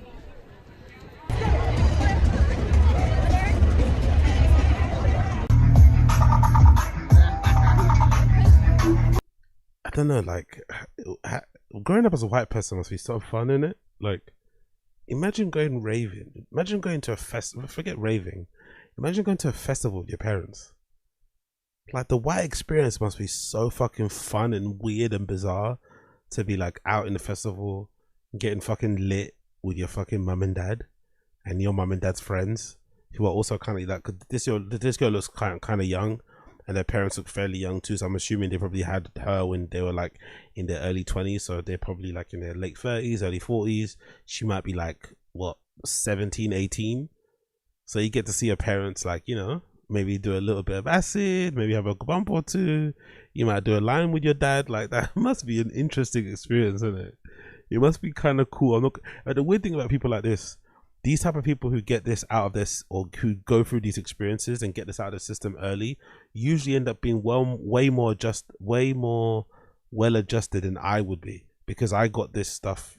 I only experienced this stuff quite late in life. I think what was I, like late 20s or something, or early 20s when I first went to festivals and raves, whereas these people are doing this when they're like, what, in their teens, maybe younger.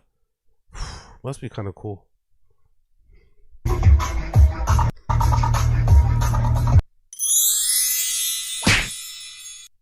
More interviews. Hi, Fiona. Hello, how you? Turn down your volume. Jesus Christ, yeah, she's screaming into the mic, innit? Let's just turn it down a little bit. Big up for the warning. Big up Purple Pidge. Why do you think that's a white only thing?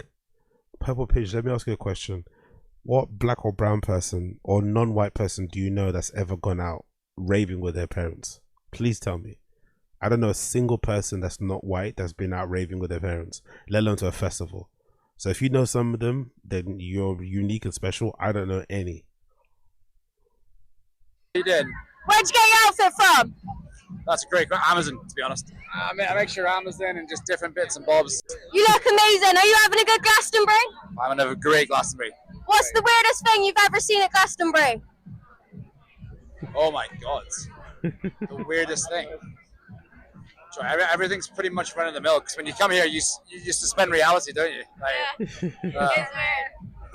Anyway, thank you very much. No worries. You guys have a Right, good day. bye-bye.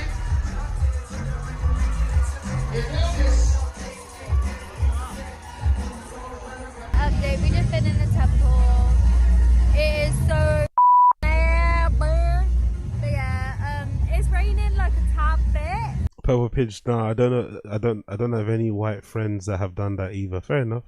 Younger Vice Mama AZ said, I'm not one of your little friends. It's just not something that even crosses your mind. Like, do you know what I mean? It took a while for my parents to even accept my brother's fucking drank. You know what I mean? Smoked a bit of weed here and there. Let alone asking them to go to a rave. That's not going to happen any way, shape or form. They probably wouldn't even enjoy it anyway, even if they went. But I don't know, like going along with your parents at a festival must be kind of fun. I'm not going to lie. It must be kind of fun to experience something like that and feel safe, you know, with your fucking parents. Like, that must be I would be, as a parent probably, you'd probably be way more comfortable with your kid going to a festival with you for the first few times, as opposed to going with a festival with just them and their friends, you know? Because you know how kids are when they're alone, especially young people, they want to show up in front of people. You'd be way more comfortable with you doing it with them as opposed to them doing it on their own. So I rate it, but it's just a very different experience than the experience that I've lived as a kid. But that should go away, like, yeah. And also, just imagine how great this girl's music taste is going to be. She's probably like a teenager right now, probably 17, 18. Just imagine how great her music taste is going to be when she's older. You know? Like, she's going to have such a very wide range, eclectic, you know, well-researched, knowledgeable base of music knowledge, live shows, how to just to act and, you know, conduct herself and look after herself in certain places. Like, you mature very quickly, I'd imagine, these type of experiences also. It's a great place to actually just grow up as a person as well, I'd imagine. Again, being surrounded by your family and literal friends, or by your actual family, your actual parents.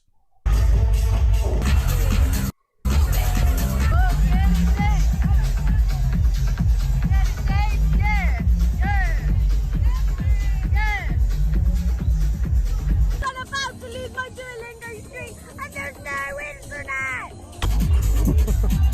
A bit more raving. Oh, Oh, I think this is the place I'm talking about, right? I just got. I think that's that NYC download place, right? That's the place that I want to go to the most. This place that looks like a building. They erect these fucking tents or these buildings, these sections that look like fake buildings. I think one time they had one that looked like a fake Berghain, but this is really cool. I think this might be the NYC download place. Like they've got some really good people playing there, but this looks fucking sick, man. Like I'd love to go there. I think I need to go 1 year at least, like 1 year. I think from what I've seen of the clips and stuff, Glastonbury is definitely worth it as an experience just to do at least once in your life, because it's such a unique one. It's obviously not the most cost effective, especially someone like myself who's been to a bunch of European ones. You know, the most cost effective way to go or to enjoy yourself will probably go to a European one. But just to say you've been there, just for the bragging rights, just for the experience, just for the fucking story, you have to go at least once, because this looks, it looks so good. I just got some plain steak and chips because I ain't in the mood for trying things. I just want some food in my belly. So smart girl. Honestly, so well behaved. Oh, don't get me wrong, her pupils are, you know, the size of fucking CDs. But the fact that she's actually eating, making time to, honestly, like when I was doing this on my at my pomp, unless you're with a group of people who are on that type of timing, most of the time is spent looking for more fucking multivitamins. You're not fucking looking for food, you know? That's the last thing on your mind. Maybe what happens actually, which is quite a good endearing part of festivals, is that one person gets one person buys a portion of chips, and then because you're all so fucking high and drunk, you're all just sat on the floor, like sharing that one box. And I don't know, maybe because you're high and you're just, you know, deprived of food and sleep, those chips go down so well. You probably never had, there's no better chip eating experience than sharing one box of chips between like 4 or 6 people, you know, and you're just like drunkenly like smashing them into your mouth as you're swigging, as you're taking, in between bites, you're taking swigs of fucking warm beer, you know, and fucking flat fucking vodka fucking cokes and shit. Oh, good time. I can't wait to go to another festival, please. Hopefully I can go to Junction 2 at least at the end of the month. Bosch count 4, love it. And so darn much. Day 3. Far and wide for this hairbrush. I just can't find it. Got caught in the carnival. And another one.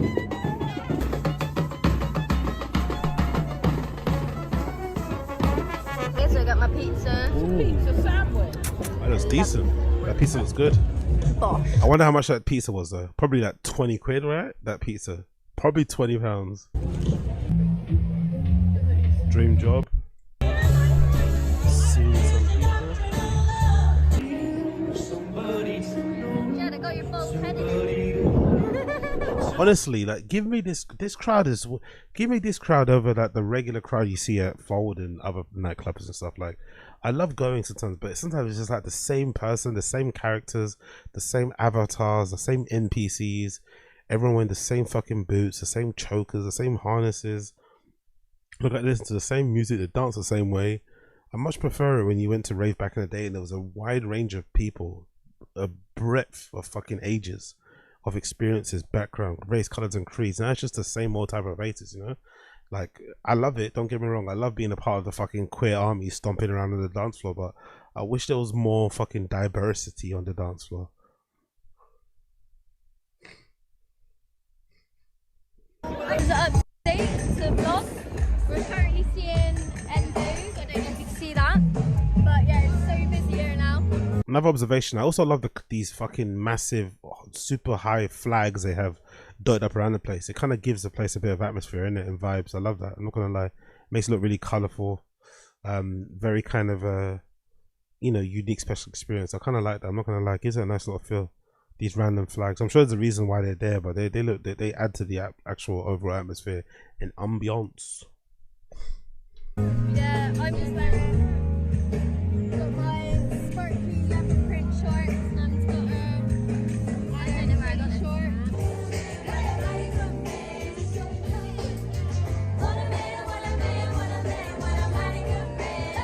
Got chicken wrap, 10 out of 10 Bosch. will do. Huh? It will do. It will do. Y'all wait for pink peppers. Woo! Oh, that's what's her face, isn't it? That's what's her fucking face? Oh, I forgot her fucking name, but that girl, you guys know her name.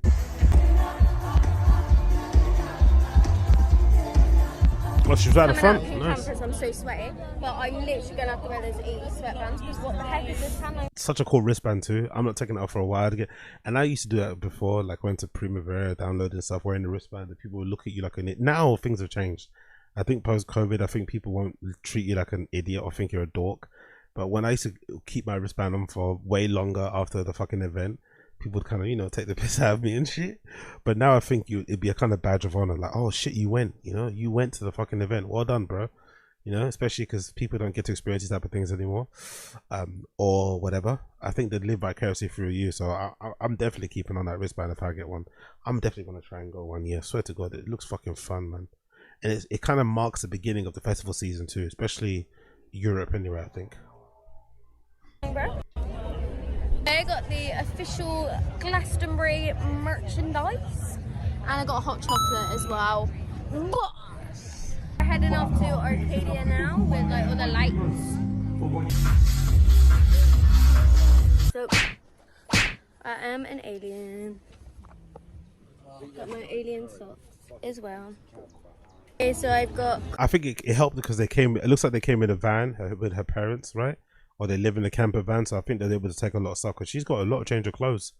I think that kind of helps when you bring her, when you can drive, I guess, isn't it?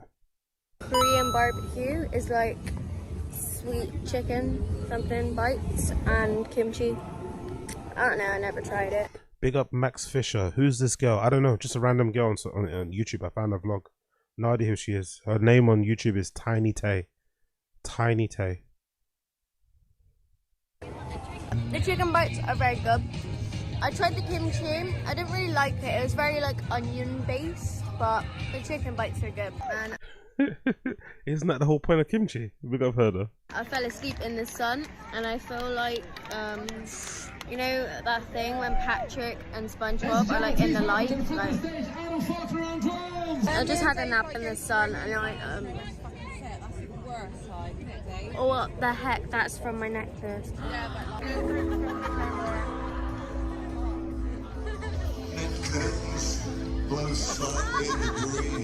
So what are you wearing today? I just got my little bag on.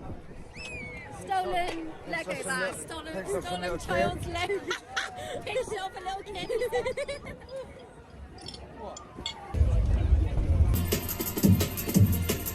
Looks fucking good. Anyway, big up her, man. Looks good. I've loved the scale of it. Looks fucking phenomenal. I definitely want to go one time. Big up her. Talking about Glastonbury, we also have to mention Bobby Vylan.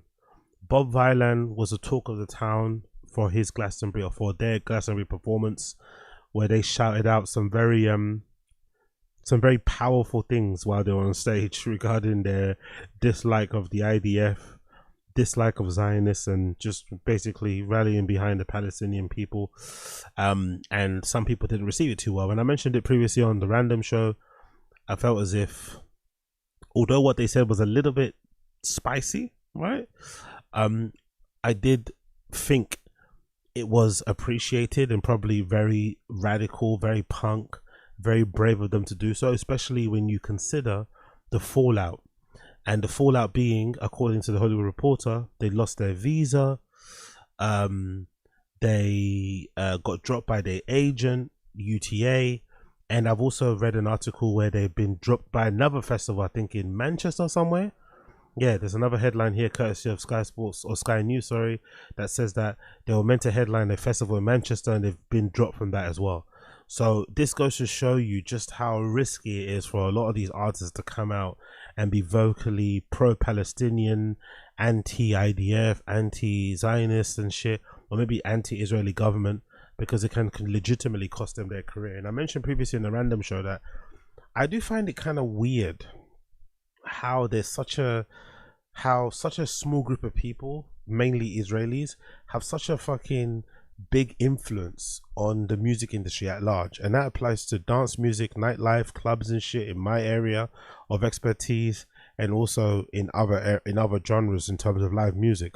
I wonder why that is. I wonder why in particular people from Israel seem to have such an influence, such a stranglehold, have so many fingers in pies when it relates to music, because it makes this type of situation way more complex and way more harder to navigate.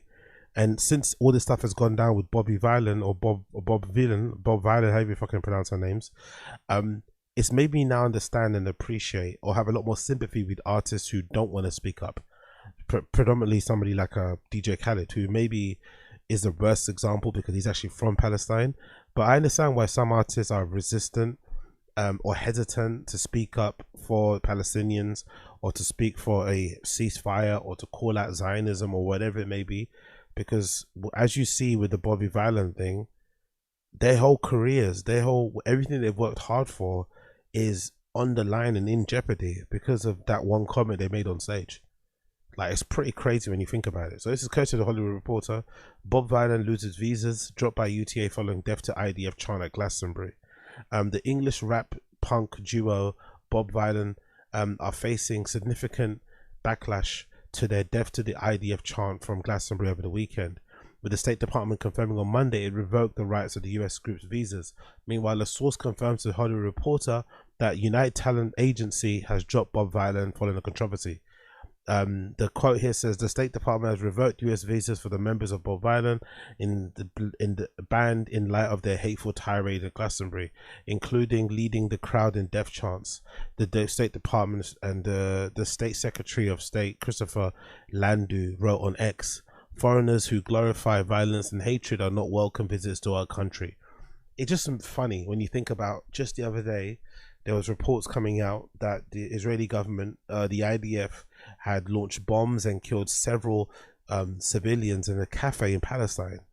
So it was so bad. I saw pictures from the aftermath, or video clip that showed these two guys who literally looked like they were sitting in a cafe having a drink when the bomb hit them. Like, they were in the same positions they were in as they were hitting, so they probably had no idea what happened. Thank God, maybe it was a quick death.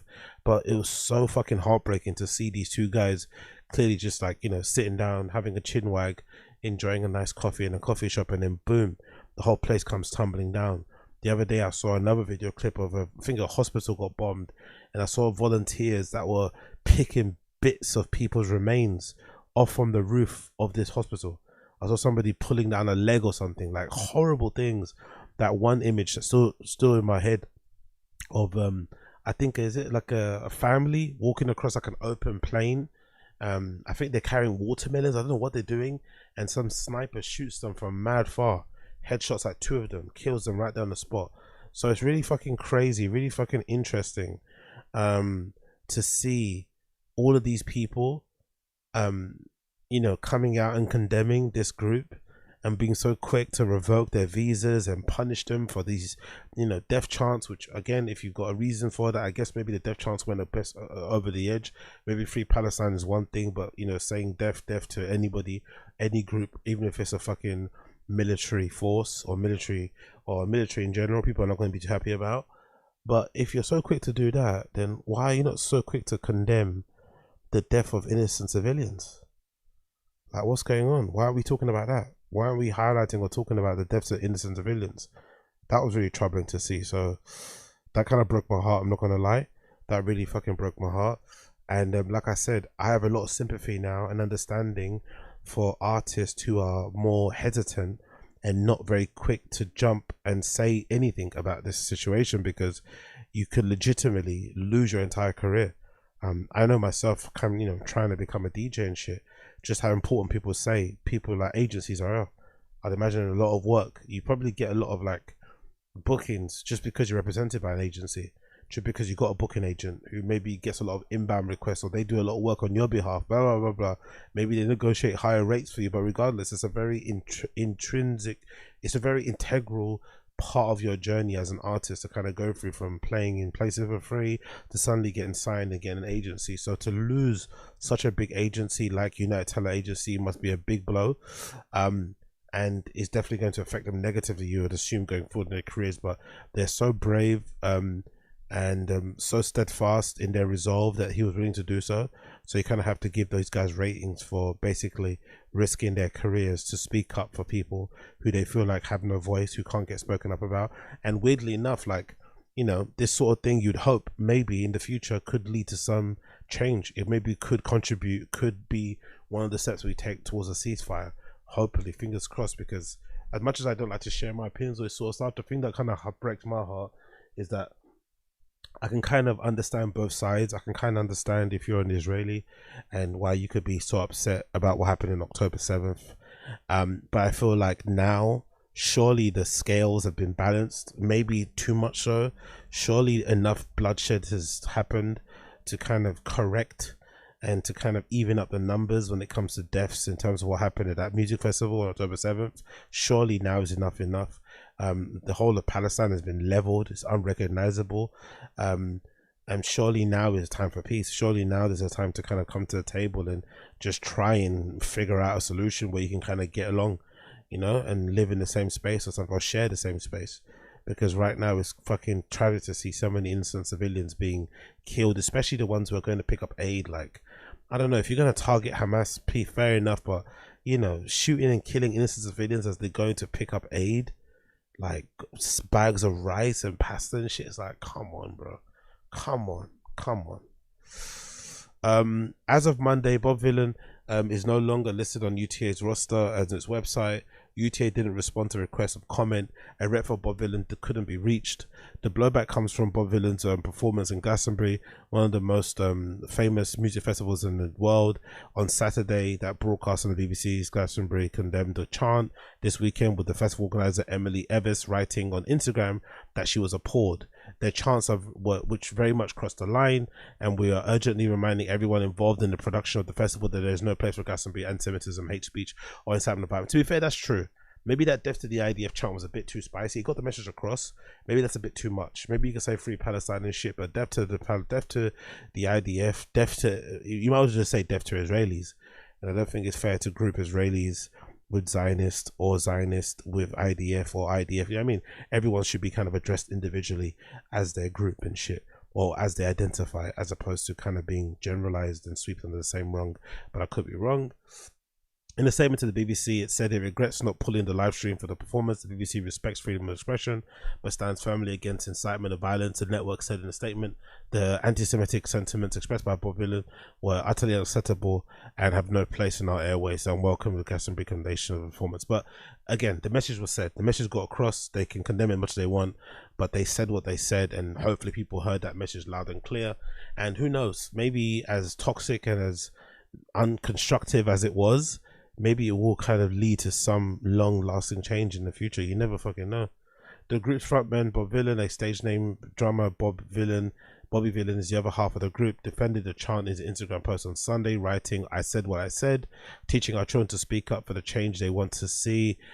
Teaching our children to speak up for the change they want and need is the only way that we can make this world a better place.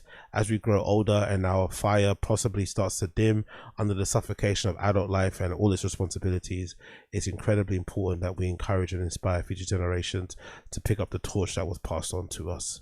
Bob Vylan's visas have been revoked months before. The duo was slated to begin a 16-date North American tour this fall, starting in Spokane, Washington.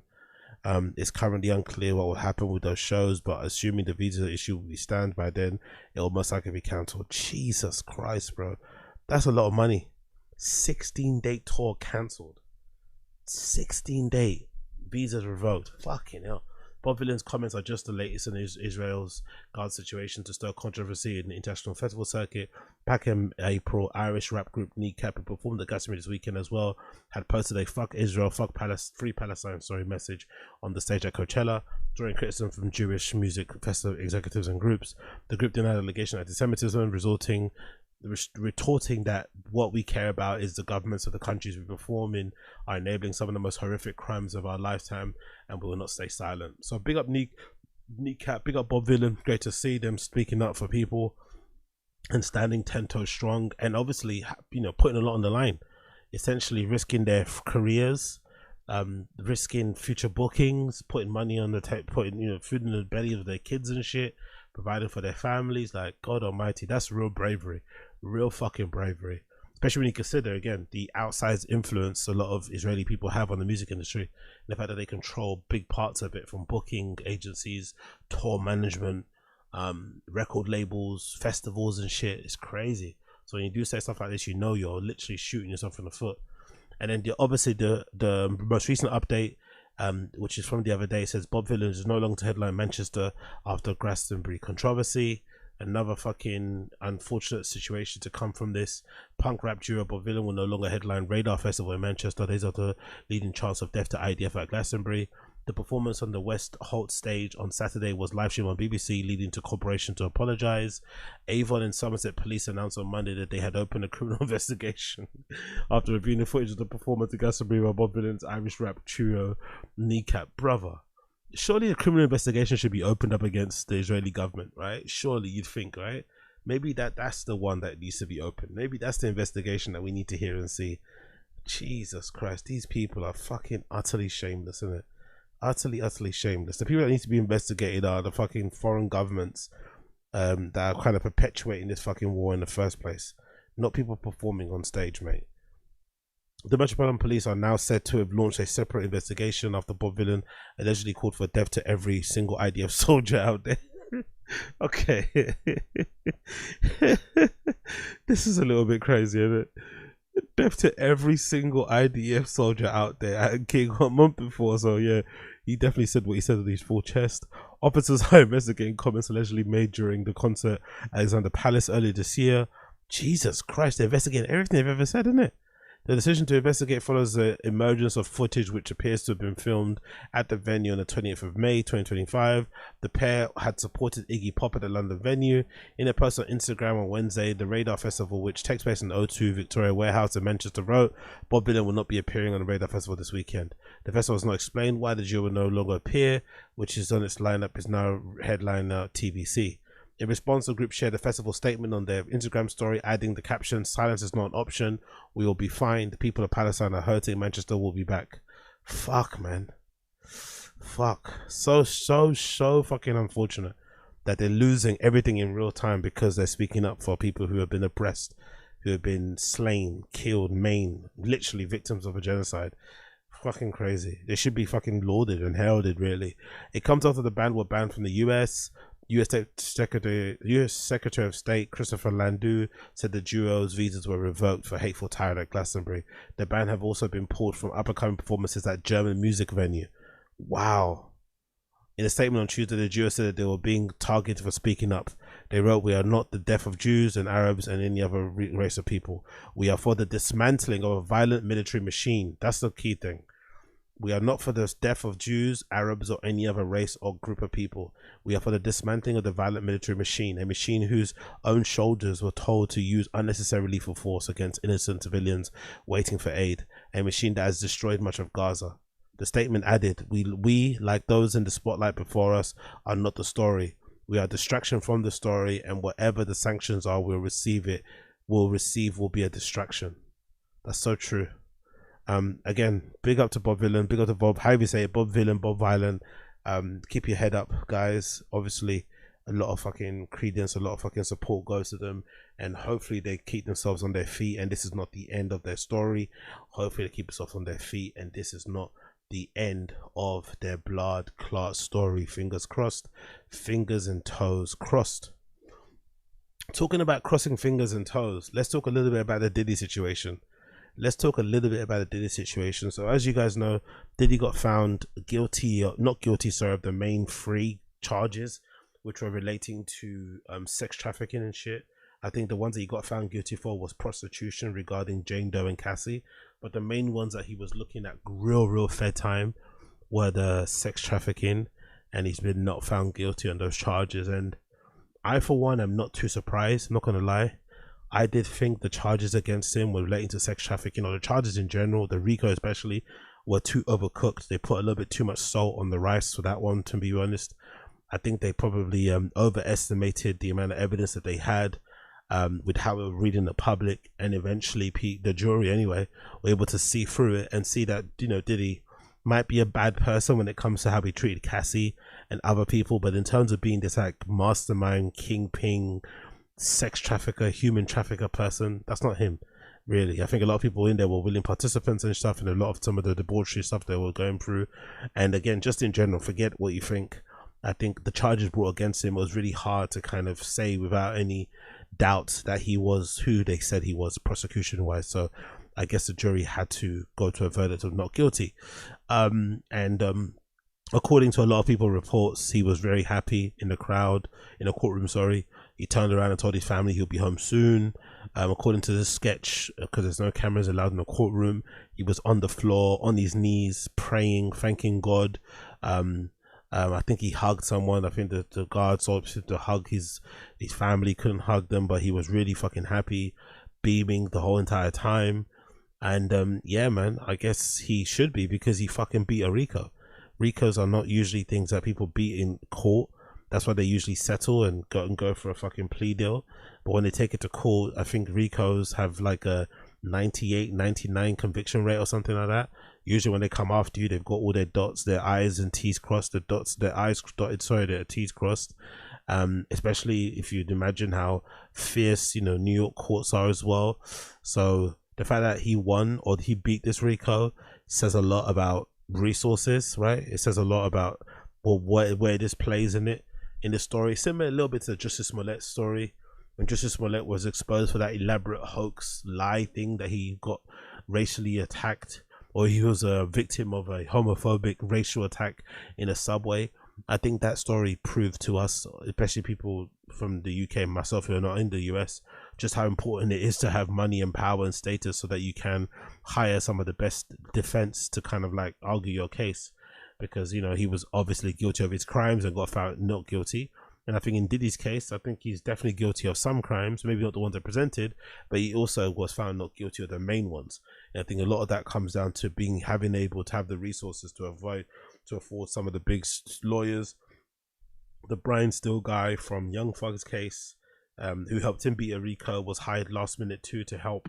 I heard Tekashi 6ix9ine say on a DJ Academics live stream, which is odd to mention this, but 6ix9ine, when he was in jail recently, he allegedly shared the same prison as SBF, the fucking crypto guy, and Diddy. So they got to talking. So he spoke to Diddy a few times, was around him, and he basically was saying, yeah, Diddy was in a very religious sort of like mode when he's in prison. He was also very basically positive about his chances of beating the case. But I think 6ix9ine mentioned that Diddy told him that he was spending, I think, at least $2 mil a month on lawyers, and it's been 10 months or so. So he probably, on top of that, he probably could have spent at least 30 mil on his legal defense, at least 30 mil. So that goes to that's what 30 mil defense gets you. 30 mil defense gets you like 6 of the best or maybe more lawyers working on your case all around the clock, and then eventually getting you a verdict that you probably couldn't have got if you didn't have those lawyers. So that goes to show you just how important it is to have some ability to kind of pay for some of the best legal defense if you get into this sort of situation. And also it's kind of heartbreaking too, because it shows you the different worlds we live in. If you have money and if you have status, if you have power, your consequences are very different to other people's. The consequences to your actions are very, very, very, very, very, very different. So that is definitely evident in that regard. Yeah, let's check out some of the articles. Yeah, Paul, there's one from New York Times that headline is "How Diddy dodged sex trafficking racketeering charges after feds built a weak case, experts," which is what it was basically. The case was weak. I don't think anyone is doubting that Diddy's a bad dude, but the case they brought against him was definitely not what they were purporting it to be. It was definitely weak, I would imagine. But let's actually quickly check this article out, because in New York Post, they puffed it up. Federal prosecutors overplayed their hand. That's the phrase I think that should be read or said aloud in the next couple of days. The prosecutors definitely overplayed their hand in the Sean Diddy Combs bombshell federal trial by building a case based more on sensationalism with mobster-like charges than a solid legal basis, ultimately leading to a stunning acquittal on Wednesday on one of the most serious charges he faced, legal experts told the Post. Jurors found Diddy, not 55, not guilty of sex trafficking and racketeering charges, while convicting him of lesser prostitution counts. The outcome didn't surprise veteran defense attorney David S. Seltzer, managing partner of Seltzer Mayberg LLC, who said the feds proved that Combs abused women and enjoyed voyeuristic sex, but failed to prove that the mogul's sins and kings were part of a mafia-like criminal enterprise. Exactly. And that's why I said, I think I left a comment on a page recently and I got a lot of hate for it. I got a lot of fucking replies. My mentions were going crazy on Instagram because I basically said I think he's going to walk. Because, you know, I stopped paying attention to the case closely, but I do remember thinking to myself, like, a lot of this stuff is like, it feels like it's a lot of like kink shaming going on, you know? It feels like a lot of people maybe not liking the realities of life for somebody like Diddy, who's that involved or that much of an enjoyer of sex, and in those type of, you know, maybe it's not something that you would basically practice yourself, but I didn't necessarily see where the mafia like organized crime RICO thing was. It just seemed like a lot of debauchery, a lot of stuff that you probably wouldn't want your daughters to get involved with, you wouldn't encourage your sister to be involved with, but is it something that would justify him spending 30+ years in prison for? I don't think so. I think there's more chance you could probably pin, for instance, like the death of Tupac on Diddy than saying that he's this big fucking black Jeffrey Epstein character. I don't think that's the case, but I could be wrong. Here's an illustration of him in court. Sean Diddy Combs was acquitted. You see him, I think this is when he was acquitted actually, looking at his family, sitting behind him and shit, mouthing to him he's going to be home soon. The government's case was weak from the start, says Seltzer, who wasn't involved in the case, told the Post. They tried to put a square peg in a round hole using mobster-like charges when all they had were glorified state court charges.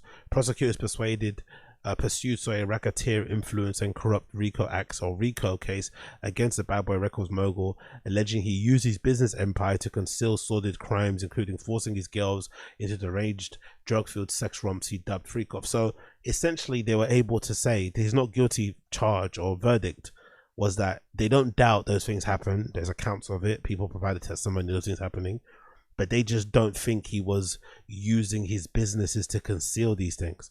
He was just doing them in his free time.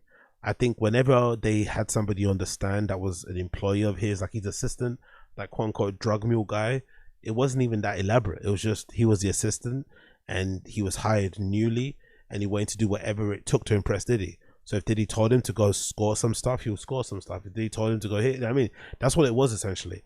But in the reports on the media, they made it sound like that kid who was the assistant that got arrested, the white kid, they made it seem like he was this fucking, you know, El Chapo kid, you know, in the making. He was fucking, you know, carrying around bricks of fucking 2C and coke and all this, when really it was just Diddy was, you know, reaching out to his assistant to get him some drug, which I'm assuming most assistants do for most celebrities. I'm assuming most celebrity assistants have bought some drugs or two for their celebrity clients. It's just the nature of the game. But then they tried to use that as a thing that he was involved in illegal crime, illegal gang organization, whatever, used his funds of his business. It's like, come on. That was a bit of a stretch. And again, I'm sure there's a reason for it. I'm not too smart to fucking figure this stuff out, especially not fucking, you know, Monday morning quarterback style. I'm sure there was a rationale for them pursuing the RICO, but I think the RICO in that angle was just a little bit over-egged, a little bit overcooked, a little bit of a reach there, I say. Because they could have probably got him on some other stuff relating to like violence against women, as we've seen with Cassie. I don't know if that would have stuck in court, whatever. But the whole RICO thing was a bit too much. Defense attorney and former prosecutor Nima Rahmani agreed that the outcome hinged on how prosecutors could prove he ran a criminal enterprise. Like I've said all along, this case will come down to racketeering. If the government doesn't get a RICO conviction, this will be a huge loss and the most expensive prostitution trial in American history. During the sensational 2-month trial, Combs' former girlfriends Cassie and a woman only identified as Jane testified they were coerced into distributing free cops with escorts. By the way, I wonder if he knows now who his real friends are, Diddy. I wonder if Diddy's now aware that all those people that he made deals for, he put on Revolt, people that he got Ciroc deals for, people that he gave money to, put on albums, gave them their first placements, all those people never turned up for him or defended him in public. The only person that really defended him in public, a prominent artist, was Ye.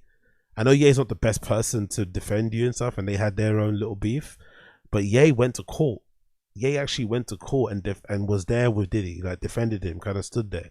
He wasn't there for too long. I think he appeared and quickly went away, maybe just to show off his fit and his weight loss and stuff. But he was there. Ye's a real friend. Like, you know, love it, hate or love it. Ye's actually a real fucking friend. He showed up for the guy when he actually needed.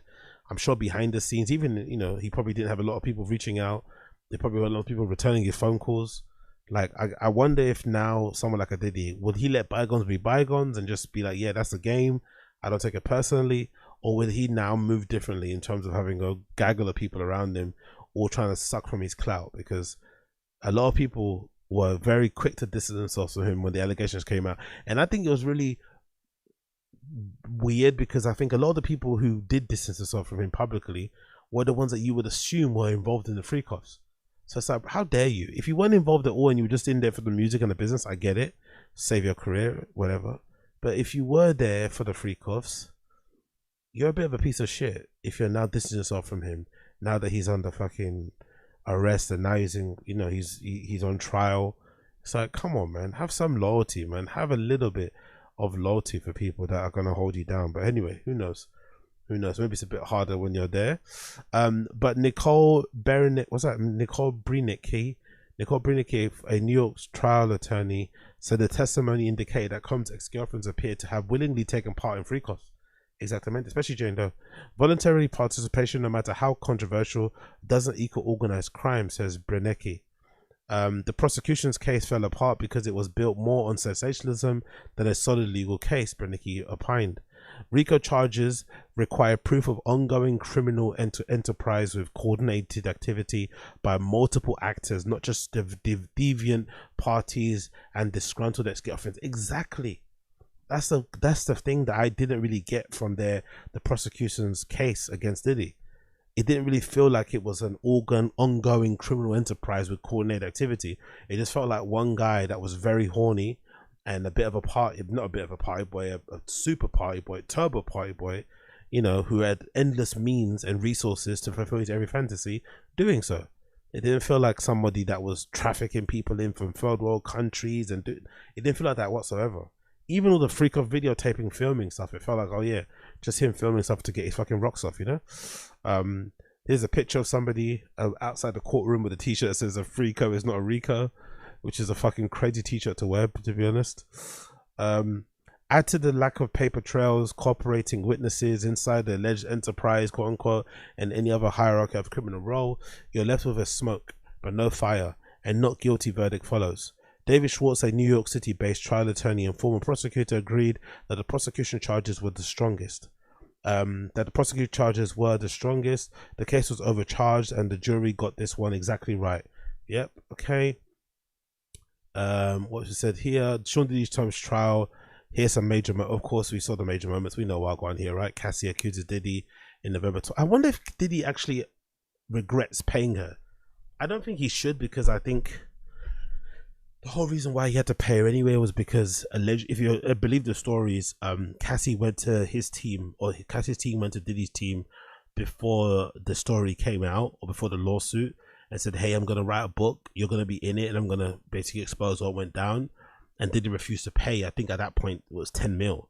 Then obviously the fucking story comes out, the lawsuit comes out, and then suddenly everything's out there and open, and Diddy immediately pays the 30 mil like the next day, right, to settle it. So I wonder if he regrets it, paying it, because she then still went and got on a stand and fucking gave evidence. You know what I mean? You got paid 30 mil and you still gave evidence. And I wonder if he regrets it also, the experience with Cassie, because he got a super young, essentially, there was a bit of obviously she was a willing participant, but there was a lot of grooming involved there, because she was super fresh in the industry. At the time, I think she confessed that in court that she didn't even know how to perform oral sex. So she was very sexually inexperienced. So she went from that all the way to having multiple freak-offs and stuff, which eventually, I guess, led to a good resolution, because she met her husband in the freak-off, which is a really sordid, twisted part of the story, right? One of the fucking male escorts that were gangbanging Cassie ended up being her husband, and now father of her 3 children, which I guess is a good way to kind of cap off a really tragic situation. But yeah, I wonder if Diddy regrets paying her that money. But yeah, you see the timeline there. 2023, November 26th, Cassie accuses Diddy. Another woman comes forward November 23rd, 2023. Diddy gets sued by a third accuser. Hotel video comes out May 2024. That was just the other day, innit? That was really brutal, bro. You know what is interesting? I feel like, for me personally, being a Diddy fan, I feel like that video did way more damage to how I see Diddy than the actual allegations. I think when I saw the video, the image of it, it's hard to get that out of your head. It's hard to look at Diddy the same way. When you see the video of him stomping, kicking, dragging Cassie down that fucking hotel hallway, it's hard to look at him the same way again. You're like, okay, cool, you're full of complete shit. All the fucking name changes, all this love shit, all this whatever. I was really looking at him a little bit skeptical hippo eyes when the whole Tupac thing was going down, right? Where people were kind of giving evidence and floating the story or the conspiracy theory that Diddy was somewhat involved in the death of Tupac. Like, that already was making me look at him funny. The death of Kim Porter, so many people around him have died essentially. It's like, there's something going on with this guy, man. He's a bit crazy, a bit unhinged. So that made me feel a little bit weird. So I think for a lot of people, myself included, that hotel video was just, that was a lot, man. That was a lot. And you have to give Cassie a lot of credit, man. She held that guy down, man. She kept his secret. She never said anything before the lawsuit came out. And I think she deserves every fucking penny of that 30 mil and some. You know, she kept her mouth shut for a very long period of time, too long actually, but obviously spoke out and put a brave face on it, and I think probably encouraged a lot of people to also kind of feel free to speak out too. And yeah, man, she deserves every penny of it. That video was fucking hard to watch, very troubling, especially when you think about if Diddy was able to do that in the camera in the hotel hallway. Imagine what he was doing in private, away from all the hotel cameras. Just imagine, just fucking imagine. And then of course Diddy was arrested September 16, 2004. Allegedly when he was arrested, they said he was arrested and he had a lot of like drugs on him. He had money on him. He looked like he was on his way to organize another freak off. So even though he was under criminal investigation and shit and all the videos came out, he was still doing what he was doing, you know.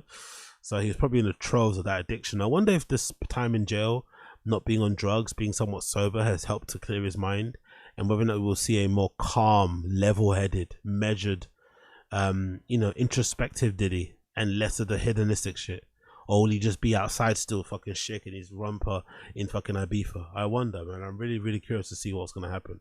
I'm sure some people are going to be on his fucking bumper anyway, because some people are going to be super happy to see him out and want to be a part of the future freakos. But I wonder if we're going to see a change in behavior from him outwardly anyway, at least in the media or in public.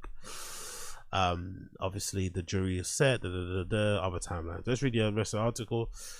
Combs defense, actually you see the Kanye thing. Yeah, Kanye makes a surprise appearance. Kanye was the only high profile supporter of Diddy's, I think, at the court. I don't think anybody else came through from what I can remember. Maybe G-Dep, I think that's it. I don't think there's anyone super famous that came. Combs' defense team, by contrast, owned the bad facts in the case, and it paid off for the hip-hop mogul, says Anna Kominsky. This trial was a major gamble, and Combs won that bet. Everything was stacked against the defendant going into the federal case, in particular one like this. His attorneys were smart and they owned the bad facts. They fought on the things that mattered, and it paid off. the baby oil shop, man. The baby oil Astroglide stuff is gonna follow him to the day he dies, and no one's ever gonna forget that. That was one of the most alarming, funny things to kind of hear, innit? The fucking baby oil situation. Like, Jesus Christ, Jesus fucking Christ, so much baby oil, so much Astroglide, and allegedly the baby oil was just used to kind of, you know, because he liked people to look shiny. And then I think the Astroglide obviously is a proper lubricant, but I think the baby oil they're saying was just because he liked people to look slippery. And of course, here's a picture of Cassie with bruising on her face after being beaten. Packets of Tusi, which I think Diddy has done instrumentable good for Tusi, the brand of Tusi. He's definitely propelled it into the zeitgeist, into the consciousness of the general public, and definitely added a bit of hype to it. People now are like taking Tusi a lot outside. Trust me, I've been out and I'm seeing a lot more people with little baggies of pink stuff in their pockets. So I think Diddy did a good job promoting that stuff like that. It's fucking wild to say, but I think he definitely did help with that. The Federal Prosecution Office that oversaw Combs' case released a statement on Wednesday that sex crimes deeply scar victims, without commenting directly on the verdict. Sex crime debuts crime victims, the disturbing realities that sex crimes are too present in many aspects of society. Victims endure gut-wrenching physical and mental abuse, leading to lasting trauma. The statement did not directly address the jury's decision to acquit Combs on more serious racketeering charges. So yeah, he's gonna be sentenced soon. His bail got denied. I think that's the latest update. His bail did get denied because, of course, he still got found guilty on 2 charges, so it was unlikely to get approved. So his bail has been denied. That's the last thing I heard. Actually, let me double check here. Let's see. Yeah, Diddy denied bail while awaiting sentencing on 2 letters of convictions. Music mogul Diddy is denied bail and will remain in custody after he was found not guilty of racketeering and sex trafficking. Diddy's mammoth trial draws to a close after 8 weeks of the trial. After 8 weeks of a trial and faithful witnesses, Diddy Combs' criminal case is drawing to a close. The verdict has been reached. Combs is guilty of transportation for prostitution of ex-girlfriends Cassie and Jane, and not guilty of more serious charges of racketeering, conspiracy, and sex trafficking. Judge Aaron Subramani denied him bail.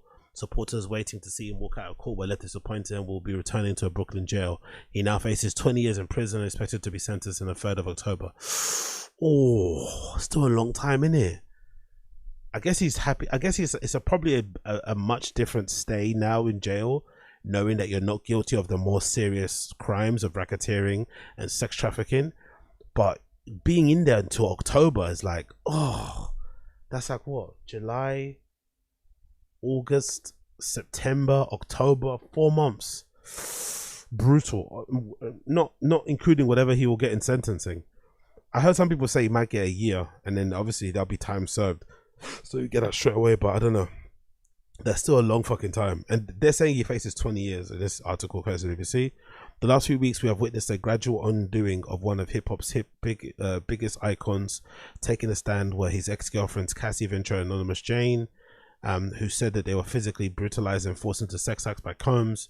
We also heard from celebrities like Kid Cudi and Dawn Richard.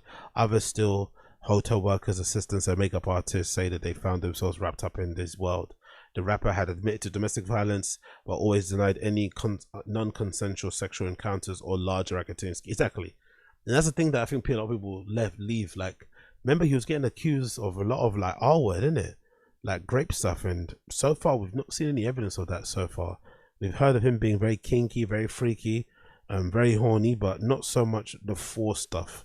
So I guess that's one thing that is probably a positive on his side of things. He's not going to remember like that, but I still think the damage of that Cassie tape will never leave him. His reputation and his name has been sullied forever. No matter how much of a win this is, I don't think it actually is a win in the long term, because, you know, everyone now knows your deepest, darkest secrets, and, you know, it is kind of what it is.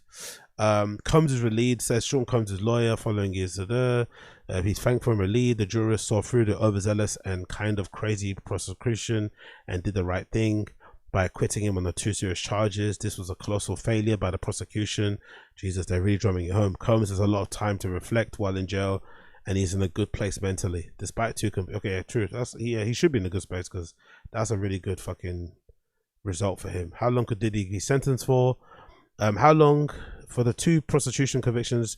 Combs could face a maximum of 10-year sentence for each count, but that doesn't necessarily mean he will spend 20 years in prison, says Jennifer Bidell, a criminal defense attorney. If you're convicted of 2 similar charges, the judge will run them together, usually, unless there's some aggravating factor. The judge says a lot of discretion that will likely take into account for the relevant criminal history. If I had to guess, it would be in the neighborhood of 2 years that would run concurrently with each other. Combs has been in jail since the 16th of September 2024, and the time spent in detention will be subtracted from the final sentence. If Combs is deemed to be behaved well while in jail, he could get a good credit, which will result in a further 15% sentence shaved off. Ultimately, Beadle says no one can accurately estimate at this point, obviously, because the rest of the judge who hasn't made the decision yet, so it's premature. Shit. His legal ordeals are far from over. This article says the federal criminal trial may be over, but the hip-hop mogul was found guilty of serious offences, but that doesn't mean the legal battles are entirely finished. The rapper faces a slew of criminal lawsuits filed against across the country. Tony Busby, a Houston-based personal injury lawyer, says he's written. Yeah, by the way, what happened to all those charges? What happened to that hotline? Remember they had that big press conference where it said, "Oh, there's a big hotline. Call this number if Diddy fucked you. If Diddy fucked you over. If Diddy did something to you." What happened to all those people? See, she represents 153 clients in lawsuits against rap star. His clients were not named in the victims of Combs' criminal trial. Busby's clients accused Combs of a wider range of offences, including allegedly drugging, sexually assaulting them. Some of the allegations date back to the 1980s. Our cases instead are focused on the discrete wrongful conduct allegedly committed by Combs. Now that this spectacle is over, we look forward to aggressively pursuing these civil cases to obtain Jesus Christ. So now he's going to be attacked in the civil courts. It's not going to end, is it? It's not going to end. It's not going to end. It's not going to end. It's not going to end. It's not going to fucking end. Which I guess makes sense because, you know, there's a serious allegations.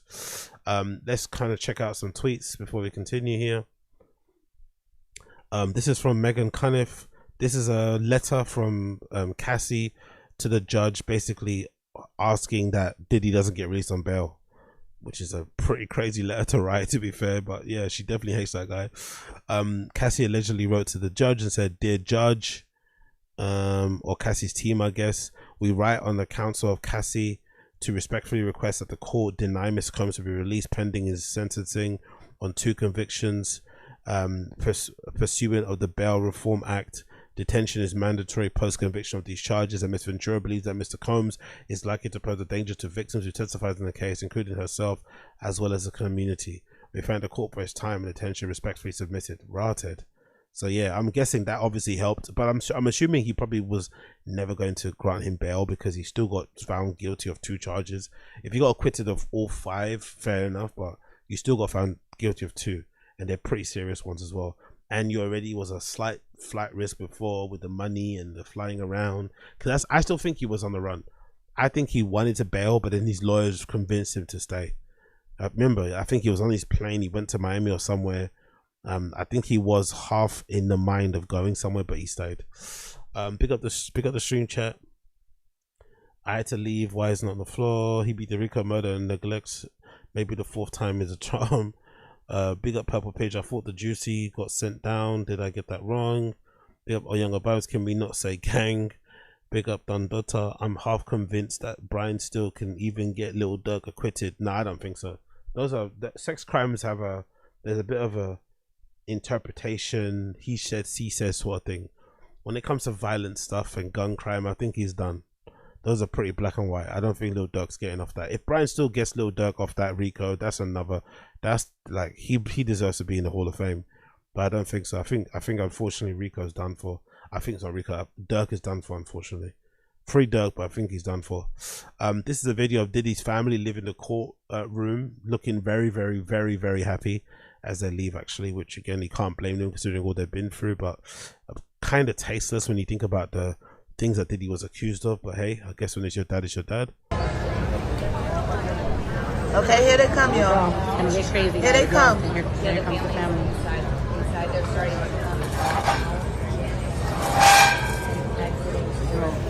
How you feeling, Janice? How you feeling? Smiling. How you guys feeling? Guys, oh, look at the Diddy's- smile. Diddy's mum waving to the crowd, laughing. Justin Combs smiling. Everyone's smiling. Look at the smile. The twins smiling. How you guys Look at the twins. Look how you Christian guys Combs. feeling. Oh wow, Raven's there as well. Raven attended the court case. Everyone looks like they're smiling and happy. Whoa, there you go, guys. How you guys feeling? How you guys feeling? Dana, why you crying? I don't know. I think the family have come out of this looking not that great. I know they're supporting their dad and shit, but I think the family's like unwitting, whatever support for Diddy has been a little bit unsettling to watch, especially when you consider what he's been accused of, like the violence and the crimes against women. Like a lot of those accusations were, there was a lot of really dark shit that he was accused of, and the fact that his family were behind him every step of the way, I guess they had to be. He's the main breadwinner. He looks after fucking everybody. If he goes down, the whole family goes down. But I wonder if the family's reputation has been somewhat sullied by this whole entire case. I wonder if it has, or people maybe see through and understand that no, that's their dad. Of course they're gonna support him. I don't know. I just think with the severity of the accusations and the whatever else, and the stories and all these other accounts and stuff from other people that work. I don't know. It just felt very distasteful to see them, you know, being with him, supporting him, especially Christian Combs. He's been really rubbing in and lauding all the attention. He's been loving every minute of it.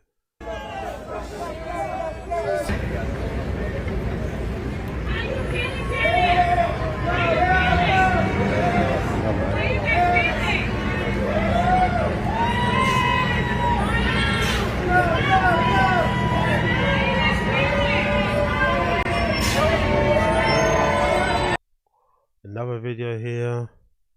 This features Christian Combs dancing outside of the courtroom near his SUV with his girlfriend Raven Tracy, who's funny enough the ex-girlfriend of or ex-fiance of Ian Connor, who's accused of his own, you know, slew of rapes and stuff allegedly. By the way, that's crazy luck, innit? That's crazy fucking list of like boyfriends or partners. To be Ian Connor and then the next guy you get with is fucking Diddy's son. Off the back of all that shit, it's like, ooh, interesting choice. Obviously he's not Diddy, don't get me wrong, but it's still fucking interesting.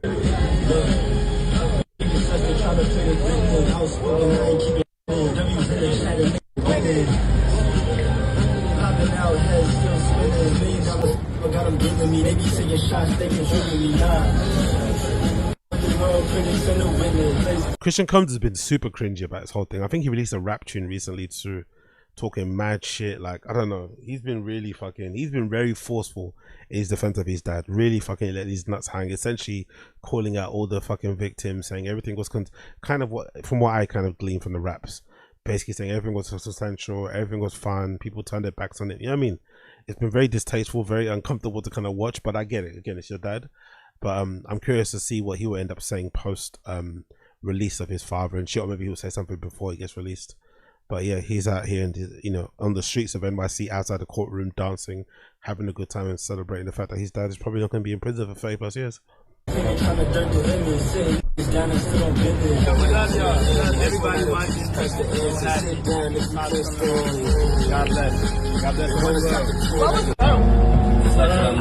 doing push-ups. Switching it up, I pick you up like this drink in my cup. Ass so fast, she toss it, make it jump. She throw it back at me, dropping my blunt. I get paid in the sun. Pull up off the whip in the front. I'm so happy for you. Thank you so much. So happy. Big fan from Sweden. Thank you. Fair play. Some person saying they're big fans and they're happy that his father's been not found guilty. We appreciate all the love. Diddy's free, let's go. Diddy's free. Spread the word. How are you feeling? Great. Yeah. Anyway, that's one of them. Another video quickly show you that features a guy with those a RICO is not a RICO t-shirts. I'm not sure if he's the one that made them. Again, some of the people outside the courtroom were fucking special, very, very special. Best friend. Hold that up for me and kind of explain why you're giving those out. What made you want to do that? Oh, he's giving them out. He's not even selling them. He's giving them out for free. A RICO is not a RICO. Okay. Honestly, the shirt and stuff is mandatory, right? So he's in here for doing this, right? But they're trying to make you think that he's in here for this. A RICO is not a RICO. What you're doing in your own bedroom is not against the law, right? He's making porn tapes with his girlfriend, consenting porn tapes. Now, some people might call it, oh, that's immoral. Well, a lot of stuff that we do, you're not gonna like, I'm not gonna like some things that you do, but it's my personal business, right? So for example, I have a transgender child, right? My child is going from male to female. I'm a single dad raising my transgender, right? You got some people that will say, well, how can you, that's my child. My love don't have an expiration date. And is Diddy supportive of your child?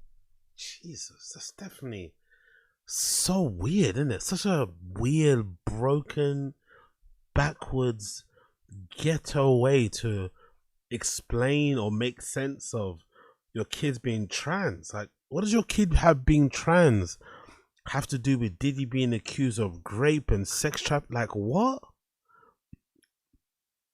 Huh? Fucking hell, man. Like, okay, bro. Oh yeah, absolutely. That's the yeah. Why wouldn't he be? That's his niece. Why wouldn't he be? Best friend. Hold that up for me. Okay, cool. Weird dude, weird dude. God bless his transgender child, by the way. Another clip here featuring some of the freaks outside the courtroom, covering themselves in baby oil in celebration of Diddy being found not guilty of the more serious charges. I don't know what this is all about, but yeah, don't get me wrong. Some of these people featured in this video are like trolls and stuff. They're not really, you know, they're sort of like courtroom ambulance chasers in a way and whatever, just attention seekers. But it's still a fucking weird fucking scene. I don't know what she gonna do, y'all. Harmon Wingeds is there too. That really crazy lady in America with the blue wig that screams and shouts everywhere. She's also there. Takes off her wig. She's twerking, covering themselves in baby oil. Fuck, I don't know what's going on, man. So fucking weird. Another clip that features Aubrey Day, who was meant to actually testify, but then I think went against it or changed her mind last minute. She reacts to the verdict. Let's hear what she has to say. Cassidy Ventura, so that is obviously. We got Jordan Ray, Black Excellence. No, don't say that. Don't say that. Don't say that. An enormous win. Oh my God. The jury did not guilty on Cassie, not guilty on RICO. No way that Jane is going to be guilty. There was the video, of course, where he was. Oh, this makes me physically ill. Lobby. Sure. And, you know, the prosecution strategy with showing that video, or with knowing that video was going to be shown to the jury, was, well, domestic abuse did Wolf happen. is silent. Said, look, domestic abuse happened. But Wolf there is was no sex silent. Right. there was no racketeering, and it seems like the jury. If we're talking about count 2 here, the forcible sex trafficking of Cassie Ventura, that means the jury has concluded there was Cassie probably feels so horrible. Coercion involved in that. It could still be that the jury finds, Ronnie, yes, a person I'm gonna was vomit. moved across state lines for the purpose of prostitution. Yes. That's count 3. Okay, I'm which getting maybe some we other have a news. verdict. Oh, please. Sex trafficking of Jane, I'm told in my ear, not guilty. Okay. Cool. Aubrey Day, big up her. Then another clip here that features Boozy reacting to the news. I'm sure this is going to be very level-headed, very compassionate to the victims, very understanding. I'm sure this is not going to be very toxic. I'm sure, right? I'm sure Booty's not going to be very, very toxic in his response to Diddy being found not guilty of the most serious charges in terms of sex trafficking. I'm sure. Man, I'm so glad Diddy free, bro. You know, the reason is because I'm tired of seeing us black moguls get took down like that, bro. Like, and I'm tired of seeing us black people go against us black moguls like that.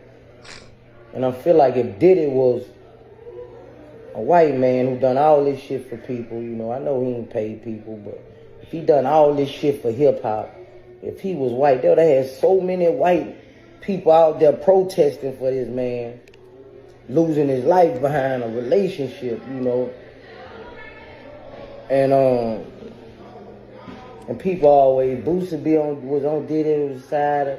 Nah, it ain't that. It's because I'm thinking about 7 children. Y'all thinking about one person. I'm thinking about these 7 kids who been in my kid's position. Not knowing if your daddy gonna come home or not is a burden on the child.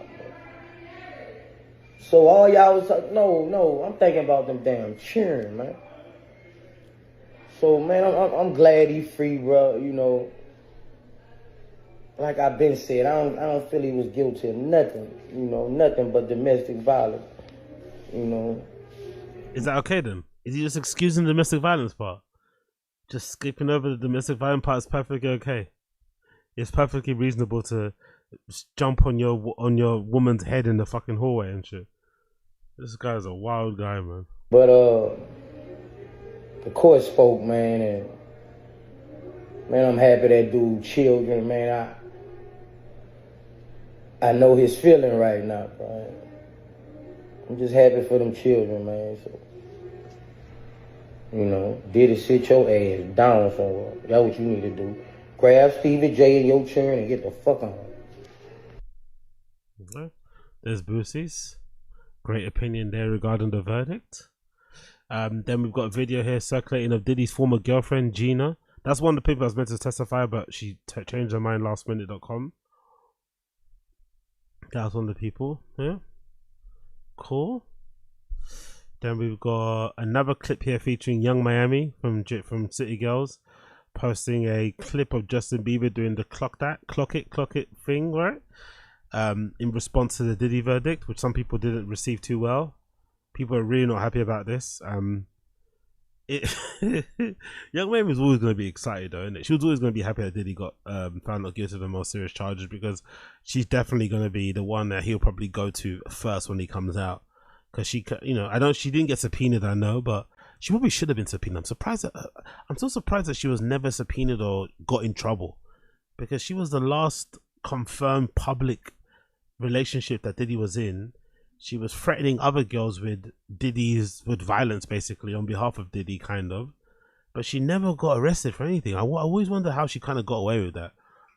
Very strange, especially when you consider that she was accused of transporting drugs from certain places for Diddy during the RICO. I don't know. It's all strange. But regardless, she held it down, kind of. Didn't really say too much about Diddy. Didn't publicly disavow him or anything. So I'm assuming when he comes out, he's probably going to reward her for her loyalty and her silence, and probably give her, you know, give us a bunch of money. So she's probably going to be in a good place soon. So I get why she's doing this. It's not the nicest thing to see. Maybe if you're a victim of domestic violence or abuse in general, you know, it definitely doesn't need to be said that Young Miami, isn't a girl's girl, you would imagine, by doing this type of thing. But hey, I guess everyone has to look out for their own personal thing. And yeah, that's basically it for the most part. And I think there's another update as well, video wise, of the family leaving the courtroom not looking too happy, because I guess, you know, now Diddy's bail got denied. I think they were celebrating because I think at first they thought Diddy's bail was going to get approved, which was a bit, you know, a little bit optimistic, to be honest. But I think they have now kind of changed their mind about it and are a little bit upset. So let's see that video. I think I put it somewhere here. Where is it? Is it here? Where is it? I think there's a video here somewhere of Diddy and his family not being too happy that the fucking bail got denied. Where is it? Oh, actually, let me refresh the screen. I think I might have it now. Somebody uploaded a clip of it, of the family before they heard the news of the verdict of the bail, and after they heard the news of the bail. So let's actually quickly play that as the last bit, and then we can move on. Bear me a second. Again, if you're watching the stream live on YouTube, make sure you smash the like button along the way. Help a brother out. If you're listening via the podcast app, of course, leave a 5-star review if you can as well, as we wrap up the show here.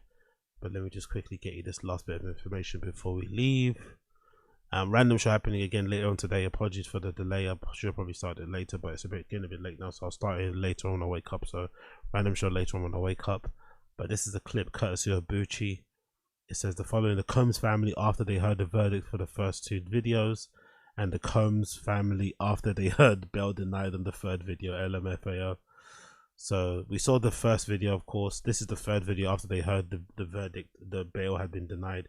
Let's quickly play that and then we can continue. And then we can end, sorry.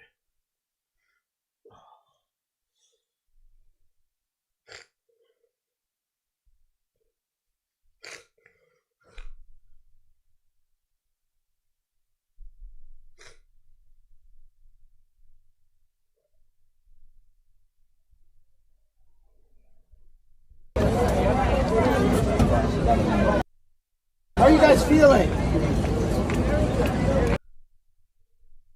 Come on.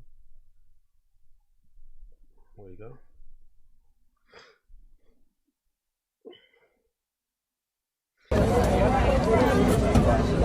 How are you guys feeling? How are you feeling? Is this disappointing? Definitely a big change of mood, isn't it? Since Jesus Christ, Ravens, back off. Fuck, you know. Definitely a big change in atmosphere and feeling and vibe when the bail got denied vis-a-vis what we saw before, innit? Fucking Christian Combs doing press-ups, dancing in the street, the family all smiling, giggling. Now they definitely look completely different, very somber, stone faces, because, you know, prison, jail is jail, isn't it? So if you get sent, I think I saw a clip here or a news article that says they're suggesting 4 years in prison. So I guess we'll have to wait until October to find out exactly what the fucking ruling will be. but it doesn't look like it'll be a short amount of time. He definitely will do some amount of time in prison, but it will definitely be shorter than the 30+ years he was facing, or 30 to life actually he was facing with those other serious charges. So I guess there is a little silver line there for him in that regard. I guess there is. Anyways, people, that has been the Agostinho Zinga Show, episode number 918. Thank you for tuning in. Been a pleasure to have your company. If it's your first time tuning into the show live via the YouTube channel, please make sure you like the stream, subscribe to the channel, all that good shit. If you're listening to us via the podcast app, please leave me a 5-star review and share the show with your family and friends. As I said to you before, I'll be streaming every single day during the month of July, so make sure you are here, locked in with this podcast. That'd be greatly appreciated. Obviously, get a membership if you want to as well, for member-only exclusives. There'll also be Patreon episodes, bonus episodes happening this week as well, so keep an eye out open for that one. For those of you listening via the podcast app, I'm going to be playing my tune of the day. My tune of the day will be from LSDXOXO, from his new album called Digital Animal, DGTLANML. Loads of collabs on the entire tape with a bunch of great people. My favorite track from this entire tape has to be track number 1, True Religion, which is made in collaboration with Noize. Might be one of my most favorite housey type of tunes I've heard in a long fucking time. I'm going to be playing this a lot in my sets. I'm generally a big fan of LSDXO, the artist. I think he's actually a better artist than he is a DJ, even though I think he got his start as a DJ. I think he's a way better artist than he's a DJ. I think actually, weirdly enough, maybe all the controversy with the whole burger and shit, all that malarkey might have maybe, I don't know if this is maybe did he focus more after that on the artist stuff? I'm not too sure, but I feel like I don't really hear about him DJing as much as I hear about him doing artistry stuff. He's always talking about working, being in the studio, doing this, doing that. So maybe the whole Berghain experience made him double down and focus on the artistry side of things, because I don't think he's missed so far. I've enjoyed a lot of his albums. I think I said before, I mentioned that fucking, what's it called, Dogma, that released last year, was in my top 20 list of albums of the year. He killed it, and I've definitely enjoyed this EP tape called Digital Animal as well, with loads of features from different people. There's another really good track as well I love at the end, featuring River Moon, called Classy. That's a fucking bop. TN featuring Kilo Kitsch is a bop. Still good to see Kilo Kitsch back. I've not heard from her or about her in a while. There's a track with VTSS that's actually really good too, called Red, also featuring Noize, VTSS on the vocals, I think on the chorus, not too shabby. VTSS definitely sounds better than fucking Nina Kravitz, I could tell you that, in terms of vocal ability, so she killed it. But my tune of the day is going to be called True Religion. It's featured on the album, it's track number 1, it's a fucking banger. Please listen to it, give it a listen. I'm not going to play it on the live stream because obviously I'm going to get copyright strike, but if you haven't listened to it, please do. LSDXOX, Noize, True Religion is my tune today. Those of you watching via the video side of things, or just fade to black, thank you for tuning in, and I'll see you guys later on for the random show later on this morning or afternoon. But for now, thank you for tuning in to Agostinho Zinga Show, episode number 918. Take care, people. Take care. Peace.